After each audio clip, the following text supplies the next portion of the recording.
गदन्तश्च कपिलो गजगन्नकः लम्भोदरश्च विगडः विघ्नराजो विनायकः धूमकेतुर्गणाध्यक्षबालचन्द्रगजानन वक्रतुण्डसूर्पकर्णहेरम्भस्कन्दपूर्वज श्रुतिस्मृतिपुराणानामालयं करुणालयं नमामि भगवत्पादशङ्करं लोकशङ्करम् अपारकरुणासिन्धुं ज्ञानदं शान्तरूपिणं श्रीचन्द्रशेखरगुरुं प्रणमामि मुधान्वहं सदाशिवसमारम्भां शङ्कराचार्यमध्यमाम् अस्मदाचार्यपर्यन्तां वन्दे गुरुपरम्परां वन्दे गुरुपरम्परां वन्दे गुरुपरम्परां कुण्डलिकुमारिकुटिले चण्डिचराचरसवित्रिचामुण्डे गुणिनी गुहारिणी गुह्ये गुरुमूर्ते त्वां नमामि कामाक्षी गुरुमूर्ते त्वां नमामि कामाक्षी.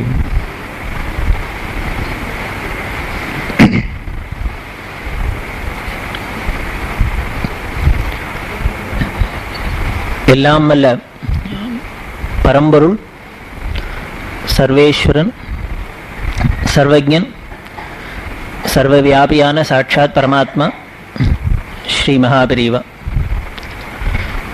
சாட்சாத் கைலாசபதியான பிரபு, சாட்சாத் ஸ்ரீமன் நாராயணனான பிரபு, சாட்சாத் பராசக்தியான பிரபு, இத்தனையாவும் இருந்து இத்தனைக்கு மூலமான பரபிரம்மம் சாட்சாத் பரிவா. இந்த 19ஆம் நூற்றாண்டு இறுதியில், அதாவது 1894ஆம் வருஷம் மே மாதம் 20ஆம் தேதி சாட்சாத் பரிவா விழுப்புரம் அப்படிங்கிற இடத்துல பிரம்மஸ்ரீ சுப்பிரமணிய சாஸ்திரிகளுக்கும் மாதுஸ்ரீ மகாலட்சுமி அம்மாளுக்கும் 2வது திருக்குமரனாய் அவதாரம் பண்ணி சுவாமிநாதன்கிற திருநாமத்தோட 13 வருஷ காலம் தன் பெற்றோர் இடத்துல வளர்ந்து, அப்புறம் 1907ஆம் வருஷம் மே மாதம் 9ஆம் தேதி இவாளுக்கு பட்டாபிஷேகம் நடந்தது. காஞ்சி காமகோடி பீடாதிபதிகளா கும்பகோணம்ங்கிற இடத்துல. இவா 1907ஆம் வருஷம் பிப்ரவரி மாதம் 13ஆம் தேதி இவாளுக்கு ஆற்காடுக்கு பக்கத்தில் கலவை அப்படிங்கிற இடத்துல சந்நியாசாசிரமம் கொடுக்கப்பட்டது. அவளோட குரு பரமகுரு, அதாவது 66வது பீடாதிபதிகள் 67வது பீடாதிபதிகள் 2 பேரும் சித்தியானத்தினால ஒருத்தரை தொடர்ந்து இன்னொருத்தர் 8 நாளில் தன்னோட குரு பரமகுரு 2 பேரும் சித்தியானத்தினால அவர்களுக்கு கிரமமாக சாஸ்திரோக்தமாக பண்ண வேண்டிய காரியங்கள்லாம் முடிச்சுண்டு, அப்போ இந்த காஞ்சி காமகோடி பீடம் கும்பகோணத்தில் தலைமையகமாக கொண்டு இயங்கின்னு வந்தது. எதனால அப்படின்னா, 18ஆம் நூற்றாண்டில் இந்த தொண்டை மண்டலத்தில், அதுவும் குறிப்பாக காஞ்சிபுரம் ஆற்காடு இதை சுற்றி இஸ்லாமியர்களோட படையெடுப்புனால கர்நாடிக் வார் அப்படின்னு சரித்திரத்தில் பிரசித்தி பெற்ற சண்டையினால அந்த காஞ்சிபுரத்தில் இருந்த சுவாமிகளால், அப்போ காமகோடி பீடாதிபதிகளாக இருந்தவர் 62வது பீடாதிபதிகள், அவரோட திருப்பேரும் பெரியவாரோட பேர் தான் சந்திரசேகரேந்திர சரஸ்வதி. அவருக்கு அவரோட நித்திய பூஜை வேதாந்த விசாரம் இந்த ஜபம் தபம் இதுக்கெல்லாம் இடைஞ்சலா இந்த சண்டை இருந்ததுனால அந்த தேசமே, அந்த தொண்டை மண்டலமே ஒரு போர்க்கோலத்தில் இருந்ததுனால அவரால் அங்கே நிம்மதியாக ஏகாந்தமாக இருக்க முடியல. அதனால என்ன பண்ணார், இன்னும் இவர்களோட படையெடுப்பினால கோவிலில் உள்ள சிலைகள்லாம் சூறையாடப்பட்டது, உடைக்கப்பட்டது, எல்லாம் பண்ணித்து. அதுக்கு பயந்துன்னு என்ன பண்ணார், காஞ்சி காமகோடி பீடம் காஞ்சிபுரத்தில் இருந்தது. இந்த காமகோடி பீடத்தில் பொறுப்பில் தான் காமாட்சி அம்மன் கோவிலும் இருக்கு. அந்த காமாட்சி அம்மன் கோவிலில் சொக்க தங்கத்தினால பண்ணின அம்பாளோட விக்கிரகம் பங்காரு காமாட்சி அப்படின்னு பேரு. அந்த அம்பாள் விக்கிரகம் இருந்ததுனால இந்த சாதாரண கற்சிலைகளையே சூறாடி உடைக்கிறவா இந்த பொற்சிலையை என்ன பண்ணிடுவாளோங்கிற பயத்தில் அந்த சுவாமிகள் என்ன பண்ணார், தான் இந்த ஊரை விட்டு காஞ்சிபுரத்தை விட்டு கிளம்புறதே அந்த அம்பாளையும் தூக்கிட்டு கிளம்பிட்டார். இந்த காஞ்சிபுரத்தில் இந்த வரதராஜாலேருந்து ஆரம்பித்து பல சுவாமிகள்லாம் இந்த இஸ்லாமியர் படையெடுப்புனால பாளையக்காரர் அப்படின்னு சொல்லக்கூடிய உடையார் பாளையம் அப்படின்னு இருக்கு திருச்சி ஜில்லால. இந்த பாளையர்காரர்களோட ஆதரவில் அங்கே போய் தங்கி இருந்தது. சிதம்பரம் நடராஜா, காஞ்சி வரதராஜா, காமாட்சி இவாளெல்லாம் இந்த உடையார் பாளையத்தில் தங்கியிருந்தா. கங்கை கொண்ட சோழபுரத்துக்கு பக்கத்தில் இருக்கு. இந்த பாளையக்காரர்கள் அது ஒரு குறுநில மன்னர் மாதிரி இருந்ததுனால ஜமீன்தாராக இருந்தாலும் அவர்களோட பாதுகாப்பில் இந்த விக்கிரகம் எல்லாம் இருந்தது, இந்த சுவாமி எல்லாம். அதுக்கப்புறம் அமைதி ஏற்பட்ட விட்டு தான் அந்த கோவிலுக்கு வந்தது. அதனால இந்த காமாட்சியை தூக்கின்னு அந்த ஆச்சாரியால் அந்த உடையார் பாளையத்தில் போய் சிறிது காலம் தங்கியிருந்தார் அவர்களோட ஆதரவில். அப்போ இந்த தஞ்சையை ஆண்டுண்ட மகாராஷ்டிர வம்சத்தை சேர்ந்தவர் அவர் என்ன பண்ணினார், இந்த ஆச்சாரியால தன்னோட தேசத்துக்கு வந்து இருக்கணும் அப்படின்னு, அதாவது தனக்கு கீழே இருக்கிற ஒரு குறுநில ஜமீன்தார்ட்ட இருக்கிறத விட தன்னோட ராஜதானியில வந்து தனக்கு பக்கத்திலேயே இருந்தா நன்னா இருக்கும் அப்படிங்கிறதுனால அவருடைய மந்திரி டபீர் பந்த் அப்படிங்கிறவரை இந்த உடையார் பாளையத்துக்கு அனுப்பிச்சு ஆச்சாரியால நம்மகிட்டயே வந்து இருக்கணும்னு சொல்லு, நம்ம ராஜதானியில வந்து இருக்கணும் அப்படின்னு சொல்லி அழிச்சுன்னு போனார். அப்போ அந்த ஆச்சாரியால் தான் மோட்சபுரியான காஞ்சிபுரத்தில் இருந்தேன், அதை விட்டு வந்தால் மோட்ச நதி தீரமான காவேரி கரையில் இருக்கணும் அப்படின்னு ஆசைப்பட்டார். ஏன்னா 7 மோட்சபுரி 7 மோட்ச நதி, அயோத்தியா, மதுரா, மாயா, காஷி, காஞ்சி, அவந்திகாபுரி, துவாரவதி அப்படின்னு 7 மோட்சபுரி. இந்த 7ல் ஒன்னே ஒன்று மட்டும் வட தெற்க இருக்கு காஞ்சிபுரம். அதே மாதிரி கங்கேச்ச யமுனேச்சேவ கோதாவரி சரஸ்வதி நர்மதா சிந்து காவேரிங்கிற 7 மோட்ச நதி. அதுல காவேரிங்கிற மோட்ச நதி இந்த தெற்க இருக்கு. இந்த ஒரு மோட்சபுரியும் ஒரு மோட்ச நதியும் தான் தெற்க இருக்கு, அதுவும் தமிழ்நாட்டுக்குள்ளேயே இருக்கு. அதனால அந்த ஆச்சாரியால் சொன்னா மோட்சபுரியான காஞ்சியை விட்டு வந்தா நான் மோட்ச நதிக்கு தீரமான காவேரி கரையில் இருக்கணும்னு ஆசைப்பட்டு அப்போ கும்பகோணம் அப்படின்னு சொல்லக்கூடிய பாஸ்கர க்ஷேத்திரத்தை அவ தேர்ந்தெடுத்து இந்த கும்பகோணத்தில் எனக்கு வசதி பண்ணி கொடுத்தா நான் இங்கே சௌக்கியமா இருக்கேன் அப்படின்னு சொன்னேன். அதனால இந்த டபீர் பந்துங்கிற மந்திரியோட சகாயத்தினால அவர் பிராச்சீனமா கும்பகோணத்தில் இருந்த சங்கர மடத்தை விஸ்தாரமா கட்டி கொடுத்து சுத்தீவிர மடத்துக்கு கைங்கரியம் பண்றவர்களுக்கெல்லாம் இடம் இருக்கணும்னு டபீர் தெரு அப்படின்னு எல்லாம் பல சாலைகள்லாம் அமைச்சு இந்த காவேரி கரையில ஆச்சாரியால் போய் ஸ்நானம் பண்றதுக்கு ஜபதபத்துக்கெல்லாம் டபீர் படுத்துறையெல்லாம் கட்டி எல்லா வசதியும் பண்ணி கொடுத்து அதுலேருந்து 200 வருஷமா இந்த 62வது பீடாதிபதிகள்லேருந்து இந்த மடம் கும்பகோணத்திலேயே இருந்திருந்தது. அதுக்கப்புறம் சண்டை சச்சரவுலாம் குறைஞ்சா கூட அந்த மடத்துக்கு இங்கேருந்து காஞ்சிபுரத்துலேருந்து 18ஆம் நூற்றாண்டில் போனவன் அங்கேயே தங்க ஆரம்பிச்சிட்டா. அதுக்கப்புறம் 62, 63, 64, 65, 66 எல்லாரும் அங்கேயே தங்கியிருந்தா. அதுவே தலைமையகமாக இருந்ததுனால இந்த பெரியவாளுக்கும் கும்பகோணத்தில் போய் பட்டாபிஷேகமாச்சு 1907ஆம் வருஷம் மே மாதம் 9ஆம் தேதி. இதைத்தான் வரலாறுல தவறா புரிஞ்சுண்டு இந்த காமகோடி பீடம்ங்கிறது ஏதோ கும்பகோணம் மடம், இது கும்பகோணத்தில் உள்ள மடம் தான், காஞ்சிபுரத்தில் இல்லை அப்படின்னு பின்னால பிரச்சனைகள்லாம் எழும்புறதுக்கு இந்த வரலாறுல இப்படி நடந்த நிகழ்ச்சிகள்லாம் காரணமா இருந்தது. அப்படி அங்க பட்டாபிஷேகம் நடந்தது, வெகு விமர்சையா நடந்தது. பெரியவாளுக்கு அடுத்ததா நடந்த நிகழ்ச்சி ஒரு சன்னியாசிகள் பாரிவிராஜகாச்சாரியன் அப்படின்னு சொல்லி இருக்கு. ஒரு இடத்துலயே தங்காத சாதாரண சன்னியாசிகளா இருந்தா இன்னும் ஸ்ட்ரிக்டா சொல்லியிருக்கு. ஒரு இடத்துல 3 நாளைக்கு மேல தங்கப்படாது, 3 ராத்திரிக்கு மேல ஒரு இடத்துல தங்கப்படாது அப்படின்னு சொல்றது. ஆனா இந்த பீடாதிபதி மாதிரி உள்ள ஒரு ஸ்தாபனத்துல இருக்கிறவாளுக்கு, பொறுப்பு இருக்கிறவாளுக்கு அவர்கள் சௌரியம் போல தங்கிக்கலாம், ஆனால் கூடுமான மட்டும் யாத்திரையில இருக்கிறதே நல்லது அப்படின்னு சொல்லியிருக்கு. அதை அனுசரிச்சு பெரியவாளும் யாத்திரை பண்றதுங்கிறது நம்ம மடத்துல சம்பிரதாயமா இருக்கு. பெரியவா அதனால யாத்திரை பண்ணினா முதல் யாத்திரை 1908ஆம் வருஷம் பிப்ரவரி மாதம் 6ஆம் தேதி திருச்சிக்கு பக்கத்துல திருவானைக்கோவில் அப்படின்னு சொல்ற பெரிய க்ஷேத்திரமான ஜம்புகேஸ்வர க்ஷேத்திரத்துல அகிலாண்டேஸ்வரி ஜம்புகேஸ்வர கும்பாபிஷேகம் நடந்தது. அந்த 1908ஆம் வருஷம் பிப்ரவரி மாதம் 6ஆம் தேதி கும்பாபிஷேகத்தை போய் பெரியவா நடத்தி வச்சா. அந்த திருவானைக்காவல்ல என்ன ஒரு சம்பிரதாயம் அப்படின்னா, ரொம்ப உக்ரகமா இருந்த அம்பாளை போய் எய்த்தாப்புல தரிசனம் கூட பண்ண முடியாது இருந்த அந்த அகிலாண்டேஸ்வரிய 2500 வருஷத்துக்கு முன்னால ஆதிசங்கரர் அவதாரம் பண்ணி இந்த தேசத்துல யாத்திரை பண்ணிட்டு வரத்தே இந்த அகிலாண்டேஸ்வரியோட உக்ரக கலையை சமனம் பண்ணி நாம எல்லாரும் போய் பார்த்து தரிசனம் பண்ண முடியுமா சௌமிய மூர்த்தியா ஆக்கி அந்த அம்பாவோட உக்ரகலையை அம்பாவோட 2 காதலையும் ஸ்ரீ சக்கரம் சிவச்சக்கரம் அப்படிங்கிற 2 தாடங்கத்துல கலாகர்ஷணம் பண்ணி சாந்தமூர்த்தியா ஆக்கி நமக்கு வழிபட முடியுமா பண்ணினத்தினால அன்னிலேருந்து இன்னி வரைக்கும் என்ன சம்பிரதாயம்னா, இந்த திருவானைக்காவல்ல ஒரு கும்பாபிஷேகமா இருந்தாலும் சரி, இல்லை என்ன ஒரு விசேஷமா இருந்தாலும் சரி, இந்த தாடங்கத்தையே திருப்பி புனர்பிரதிஷ்டை பண்ணணும் அப்படின்னாலும் எல்லாத்துக்கும் இந்த ஆதிசங்கரர் வாரிசா இருக்கிற இந்த காமகோடி பீடாதிகள் கையாலேயே பண்றது அப்படிங்கிறது இன்னை வரைக்கும் சம்பிரதாயம். அந்த சம்பிரதாயத்தை ஒட்டியும் பெரியவா இந்த 1908ஆம் வருஷம் கும்பாபிஷேகத்துக்கு போய் கலந்துண்டா. அதுல இன்னொரு விசேஷமும் நடந்தது. இந்த கும்பாபிஷேகத்தில் ஸ்ருங்கேரி ஜெகத்குருவான ஸ்ரீ உக்ர நரசிம்ம பாரதி தீர்த்த சுவாமிகள், சச்சிதானந்த சிவாபினவ நரசிம்ம பாரதி தீர்த்தர் அப்படிங்கிறது அவரோட திருநாமம், அவரும் கலந்துண்டு இந்த கும்பாபிஷேகத்தை வேறு விமர்சையா நடத்தினா.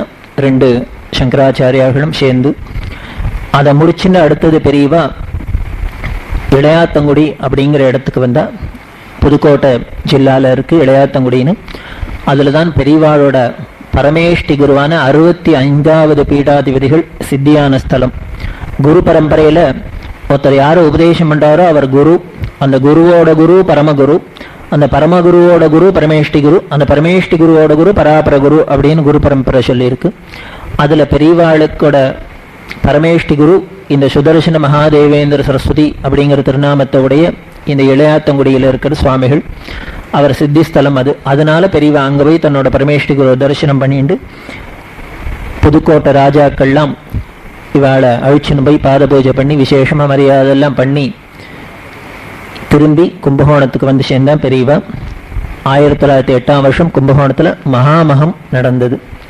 பெரியவா பீடத்துக்கு முதல் மகாமகமா இருக்கிறதுனால பெரியவா மகாமக ஸ்நானத்துக்கு யானை மேல அம்பாறையில உட்காந்துன்னு பெரியவா போக, தஞ்சாவூர் ராஜா புதுக்கோட்டை ராஜாக்கள்லாம் பின்னால நடந்து வர பெரியவா மகாமக ஸ்நானம் பண்ணிட்டா. இந்த மகாமகம் ரொம்ப விசேஷமா சொல்லியிருக்கு புராண இதிகாசங்கள்ல. வடதேசங்கள்ல கும்பமேளா அப்படின்னு 12 வருஷத்துக்கு ஒருதம் வருது. தென் தேசத்துல இந்த மகாமகம் ஒண்ணுதான் கும்பமேளாக்கு சமமா 12 வருஷத்துக்கு ஒரு தினம் வரக்கூடிய விசேஷம். இது எதை உத்தேசிச்சு வருது அப்படின்னா, வியாழன்னு சொல்லக்கூடிய குரு பகவான் சிம்ம ராசியில மகா நட்சத்திரத்துல பிரவேசிக்கிறதே தான் இந்த மகாமகம் அப்படின்னு. அன்னைக்கு இந்த மகா நட்சத்திரத்துல குரு சிம்ம ராசியில பிரவேசிக்கிற அந்த லக்னத்துல கும்பகோணத்துல மகாமக குளம் அப்படின்னு ஒரு தீர்த்தம் இருக்கு. அந்த மகாமக குளத்துல உலகத்துல உள்ள அத்தனை புண்ணிய தீர்த்தங்களும் அந்த முகூர்த்த காலத்துல சங்கமிக்கிறதா புராணங்கள்லாம் சொல்றது. அங்க போய் அந்த சமயத்துல ஸ்நானம் பண்ணினா உலகத்துல இனிமே நம்ம போய் ஒவ்வொரு தீர்த்தத்தையும் தேடி தேடி போய் தனியா ஸ்நானம் பண்ண வேண்டாம். இங்க ஒரு ஸ்நானம் பண்ணினா அத்தனை ஸ்நானத்திலும் ஸ்நானம் பண்ணின புண்ணியம் உண்டு, பலன் உண்டு. அதனால பெரியவா அங்க போய் ஸ்நானம் பண்ணினா. இது ஏன் 12 வருஷத்துக்கு ஒரு தான் வருதுன்னா, குரு பகவான் ஒரு ராசியில ஒரு வருஷம் இருக்கிறதுனால இந்த சிம்ம ராசியிலேருந்து சுத்திண்டு அடுத்த தினம் சிம்ம ராசிக்கு வர்றதுக்கு 12 வருஷம் வருது. அதனால இது 12 வருஷத்துக்கு ஒரு தினம் தானே வருது. இதெல்லாம் முடிஞ்சது. இப்ப அடுத்தது பெரியவாளுக்கு நடந்தது வித்யாபியாசம், அதாவது படிப்பு சொல்லி கொடுக்கப்பட்டது. ஏன் அப்படின்னா, இவ காஞ்சி காமகோடி பீட்டாதிபதிகளா இருக்கா. இது சர்வஜ்ஞ பீடம் அப்படிங்கிற பீடம். சர்வஜன் அப்படின்னா முன்னமே பார்த்தோம், எல்லாம் தெரிஞ்சவன், எல்லாம் வெறுமனை தெரிஞ்சவன் மட்டும் இல்ல, மாஸ்டர் ஆஃப் ஆல் சப்ஜெக்ட்ஸ், எல்லா விஷயத்திலும் கரகண்டவனா இருக்கணும். அப்பேற்பட்ட பீடமா இருக்கிறதுனால இந்த பீடத்துக்கு பீடாதிபதிகளா இருந்தா அதுக்கேற்ற குவாலிஃபிகேஷனோட இருக்கணும் இல்லையா. அதனால இவருக்கு வேத சாஸ்திரங்கள்லேருந்து ஆரம்பிச்சு அனைத்து கல்விகளும் போதிக்கணும் அப்படின்னு இவளுக்கு வித்யாபியாசம் ஆரம்பிக்கப்பட்டது. இது எவ்வளவு வருஷம் நடந்தது அப்படின்னா 5 வருஷம். 1909ஆம் வருஷம் 10ஆம் வருஷம் கும்பகோணத்திலேயே வித்யாபியாசம் நடந்தது. அடுத்தது 11ஆம் வருஷத்திலேருந்து 14ஆம் வருஷம் வரைக்கும் 3 வருஷம் திருச்சிக்கு பக்கத்துல மகேந்திரமங்கலம் அப்படிங்கிற இடம் இருக்கு. அந்த மகேந்திரமங்கலத்துல பெரியவாளுக்கு படிப்பு சொல்லி கொடுக்கப்பட்டது. மொத்தம் பெரியவா படிச்சது வேத சாஸ்திரங்களே எல்லாத்தையும் 5 வருஷம். இது ஏன் நான் குறிப்பிட்டு சொல்றேன்னா, இந்த 5 வருஷம் தான் பெரியவா படிச்சாங்கிறத ஞாபகம் வச்சுங்கோ. 6ஆம் நாள் சர்வஜ்ய காண்டத்துல அவளோட மேதா விலாசத்தை பார்ப்போம். அப்போ இதுக்கு அதுக்கு லிங்க் பண்ணினோம்னா, எப்பேற்பட்ட ப்ராடஜியா இருந்தா கூட ஒரு 5 வருஷம் படிச்சு இத்தனை விஷயத்தை இவ்வளவு விவரமா சொல்ல முடியாது.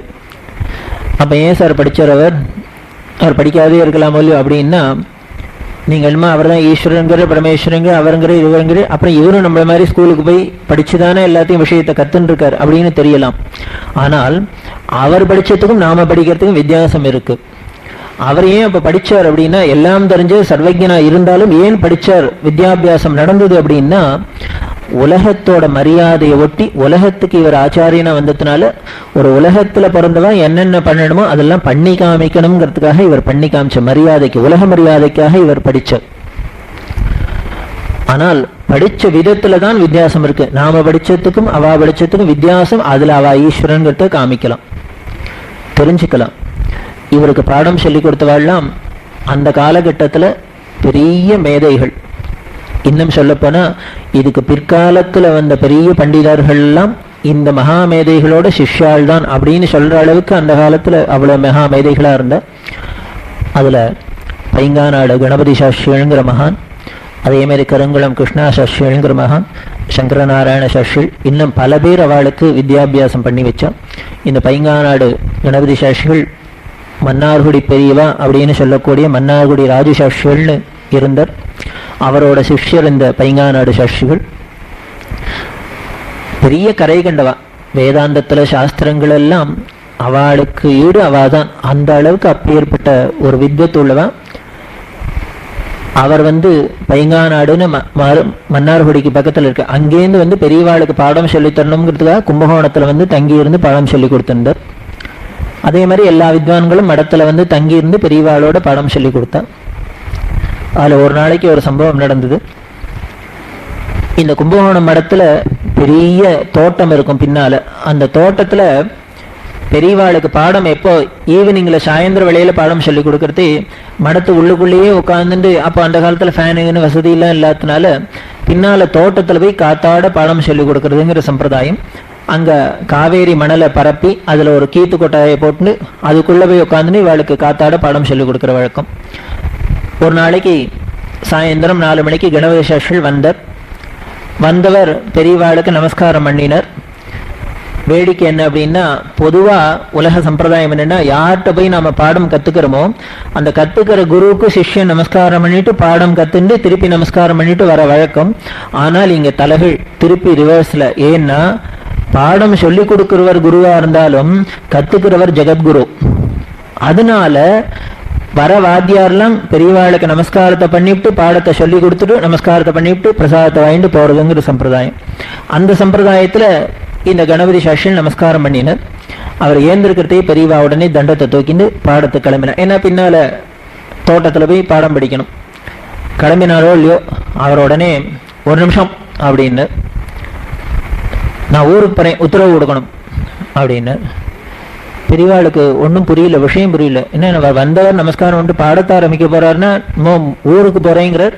அது கேட்கிற டோனு துவனியும் ஏதோ ஒரு வருத்தத்தோட ஏதோ ஒரு கோபத்துல சொல்றாப்புல இருக்கு. நான் ஊருக்கு போறேன், உத்தரவு வேணும் அப்படின்னா.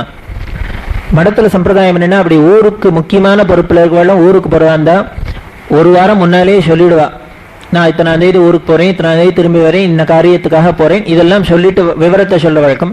இவர் ஒண்ணுமே விவரம் சொல்லாது நான் ஊருக்கு போறேன் உத்தரவு கொடுக்கணும் அப்படின்னு. உடனே பெரியவா, பாடம் நடந்துட்டு இருக்கே அப்படின்னா. பெரியவா பாடம் நடந்துருக்கேன்னு அவர், ஆமா பாடம் நடந்துட்டு இருக்கு, படிக்கிறது சொல்லி கொடுக்கறது நாங்களா இருந்தாலும் படிக்கிறது ஜெகத்குரு, தண்ணி கீழேந்து மேல பாயாது அப்படின்னு ஏதோ படபடன்னு ஆரம்பிச்சு. பெரியவா பார்த்தா, ஓஹோ சாஸ்திரிகளுக்கு ஏதோ வருத்தம், நம்ம சரியா படிக்கலையா, என்ன தப்பு பண்ணினோம் என்னன்னு தெரியல, அதனால ஏதோ வருத்தத்துல இப்படி கோச்சுன்னு நான் ஊருக்கு போறேன்னு சொல்றாரு அப்படின்னு. பெரியவா பிசாதம் இருந்தா, படிக்கிறதா இருந்தா இதெல்லாம் பெரிய பிரம்ம வித்தை, இதெல்லாம் மனசை லயிச்சு கான்சென்ட்ரேட் பண்ணி படிச்சாதான் இந்த படிப்பெல்லாம் ஏறும். அப்படி புத்தியை செலுத்தி படிச்சாலே ஏறுறது சிரமம். அப்படி இருக்கிறதே விளையாட்டா படிச்சா இதெல்லாம் ஏறாது அப்படின்னு. தண்ணி கீழேந்து மேல பாயாது அப்படின்னு. உடனே இந்த ஸ்தித பிரஜனுக்கு தான் இந்த வித்தையெல்லாம் ஏறும் அப்படின்னு. இந்த ஸ்திதப்பிரஜன்னா எப்படி தெரிஞ்சுக்கிறது? யாரு எல்லாரையும் பார்த்தாக்க இப்ப படிக்கிறவாள் யாரு ஸ்திதப்பிரஜன், யாருக்கு ஸ்திதப்பிரஜன் இல்லைன்னு தெரிஞ்சுக்கிறது. உடனே அதுக்கு லட்சணம் சொன்னார் கணபதி சாஸ்திரி. இந்த ஸ்திதப்பிரஜனுக்கு லட்சணமா எங்க வாத்தியார் சிலதெல்லாம் சொல்லுவார் அப்படின்னு. உடனே பெரியவாளுக்கு ஆசை, என்ன அப்படி லட்சணம் சொல்றா, அது நமக்கு ஏதானே டேலியா இருந்தாலும் பார்த்துக்கலாமேன்னு. ஒன்று, மண்ணில் உட்காந்து மண்ணை அழாத இருக்கிறவன். ரெண்டாவது, கையில கத்தியை வச்சுன்னு சீவாதவன். மூணு, உடம்புல அரிச்சா சொரிஞ்சுக்காதவன். இவன் தான் ஸ்திதப்பிரஜன். இவனுக்கு தான் ஒரு வித்தை ஏறும், அவனுக்கு தான் படிப்பு ஏறும் அப்படின்னு. இது சொன்னோன்னு அடுத்த க்ஷணம் பெரியவாளுக்கு புரிஞ்சுட்டு, ஓஹோ, இந்த சாஸ்திரியோட கோபத்துக்கு கத்தறத்துக்கு ஊருக்கு போறதுக்கு எல்லாம் காரணம் புரிஞ்சுது. முத நாள் என்ன நடந்ததுன்னா, சொன்னேன் இல்லையா, கொல்லையில காவேரி மணலை பரப்பி அதுல கீத்து கொட்டாய் போட்டு படிச்சுட்டு இருக்கான்னு. அப்போ முத நாள் என்ன நடந்தது, முக்கியமான சாஸ்திர பாடம் நடந்துருக்கு. ரொம்ப கடினமான இடம். அதை இந்த சாஸ்திரிகள் ரொம்ப சின்சியரா, அதாவது அந்த வித்யா குருக்கள்லாம் எப்படி இருந்தான்னா அவ்வளவு ஆத்மார்த்தமா சின்சியரா இருந்தா. தங்களுக்கு தெரிஞ்ச வித்தியை அப்படியே இந்த சிஷ்யனுக்குள்ள இறக்கிப்படணும் அப்படின்னு அவ்வளவு சின்சியரா இருந்தா. அதனால அவர் அவ்வளவு முக்கியமா சொல்லி கொடுத்துருக்கு. பெரியவாளுக்கு என்ன 14 வயசு 15 வயசு தானே, குழந்தை, விளையாட்டு வயசு. அதனால என்ன பண்ண, இந்த மணல்ல இருந்தா சும்மா இல்லாத கையை இந்த காவேரி மணல் கயிறு பிரிச்சுட்டே பாடம் கேட்டுருந்தா. அதை கணபதி சாஸ்திரி பார்த்துட்டார். பார்த்தவருக்கு என்னாச்சுன்னா, இந்த நன்னா படிக்கிறவாளுக்கு, படிப்பு சொல்லி தருவாளுக்கு ஏதாவது டிஸ்டர்பன்ஸ் வந்ததுன்னா உடனே மூட் அவுட் ஆகிடும், அவ்வளோதான், கோவம் வந்துடும். அதனால அந்த க்ஷணமே ஒரு கோவம் வந்தது. ஆனால் கண்டிக்க முடியாத அளவுக்கு எய்தாப்புல உட்காண்டிருக்கிறது ஒரு சன்னியாசி ஜெகத்குரு உட்காண்டிருக்கார். சாதாரண ஒரு மாணவனாக இருந்தால் ஓங்கி 2 தட்டு இங்கே விளையாடாத, இங்கே பாரு, படிப்பகவனின்னு சொல்லலாம்.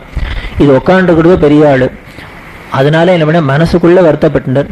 நம்ம தான் இவருக்கு அழகா சொல்லித்தரணும், நன்னா சொல்லித்தரணும்னு ஆசைப்படுறோம். அவருக்கு என்னமோ இந்த படிப்பெல்லாம் கவனம் இல்லை போல இருக்கு, ஏதோ விளையாடுற இப்படிதான் இதுல தான் இருக்கு. நம்ம எதுக்கு டயத்தை வேஸ்ட் பண்ணிட்டு வீடு வாசலை விட்டு இங்க மடத்துல வந்து உட்காந்து கும்மானம் கொசுக்கடியை பட்டு இவருக்கு பாடம் சொல்லி தரணும்? இது நம்ம என்ன சொல்லி கொடுத்தாலும் இதுக்கு ஏற போறதில்லை, இவருக்கு இன்ட்ரெஸ்ட் இல்லை. அதனால நம்ம பாட்டுக்கு ஊரை பார்க்க போய் சௌக்கியமா வீட்டில் சாப்பிட்டு இருக்கலாம் அப்படிங்கிற தீர்மானத்துல மறுநாளைக்கு வரத்தே இப்ப உத்தரவு கேட்ட நான் ஊருக்கு போறேன். பெரியவா இப்ப லட்சணம் எல்லாம் புரிஞ்சுட்டாளா, ஸ்திதப்பிரஜ்ய லட்சணம். உடனே சொன்னா, கோச்சுக்கப்படாது, நேத்திக்கு நானுமோ கையால மணல் கயிறு திரிச்சுட்டே பாடம் கேட்டதன்மோ வாஸ்தவம் தான். நேர பாயிண்ட்டுக்கு வந்துட்டா பெரியவா.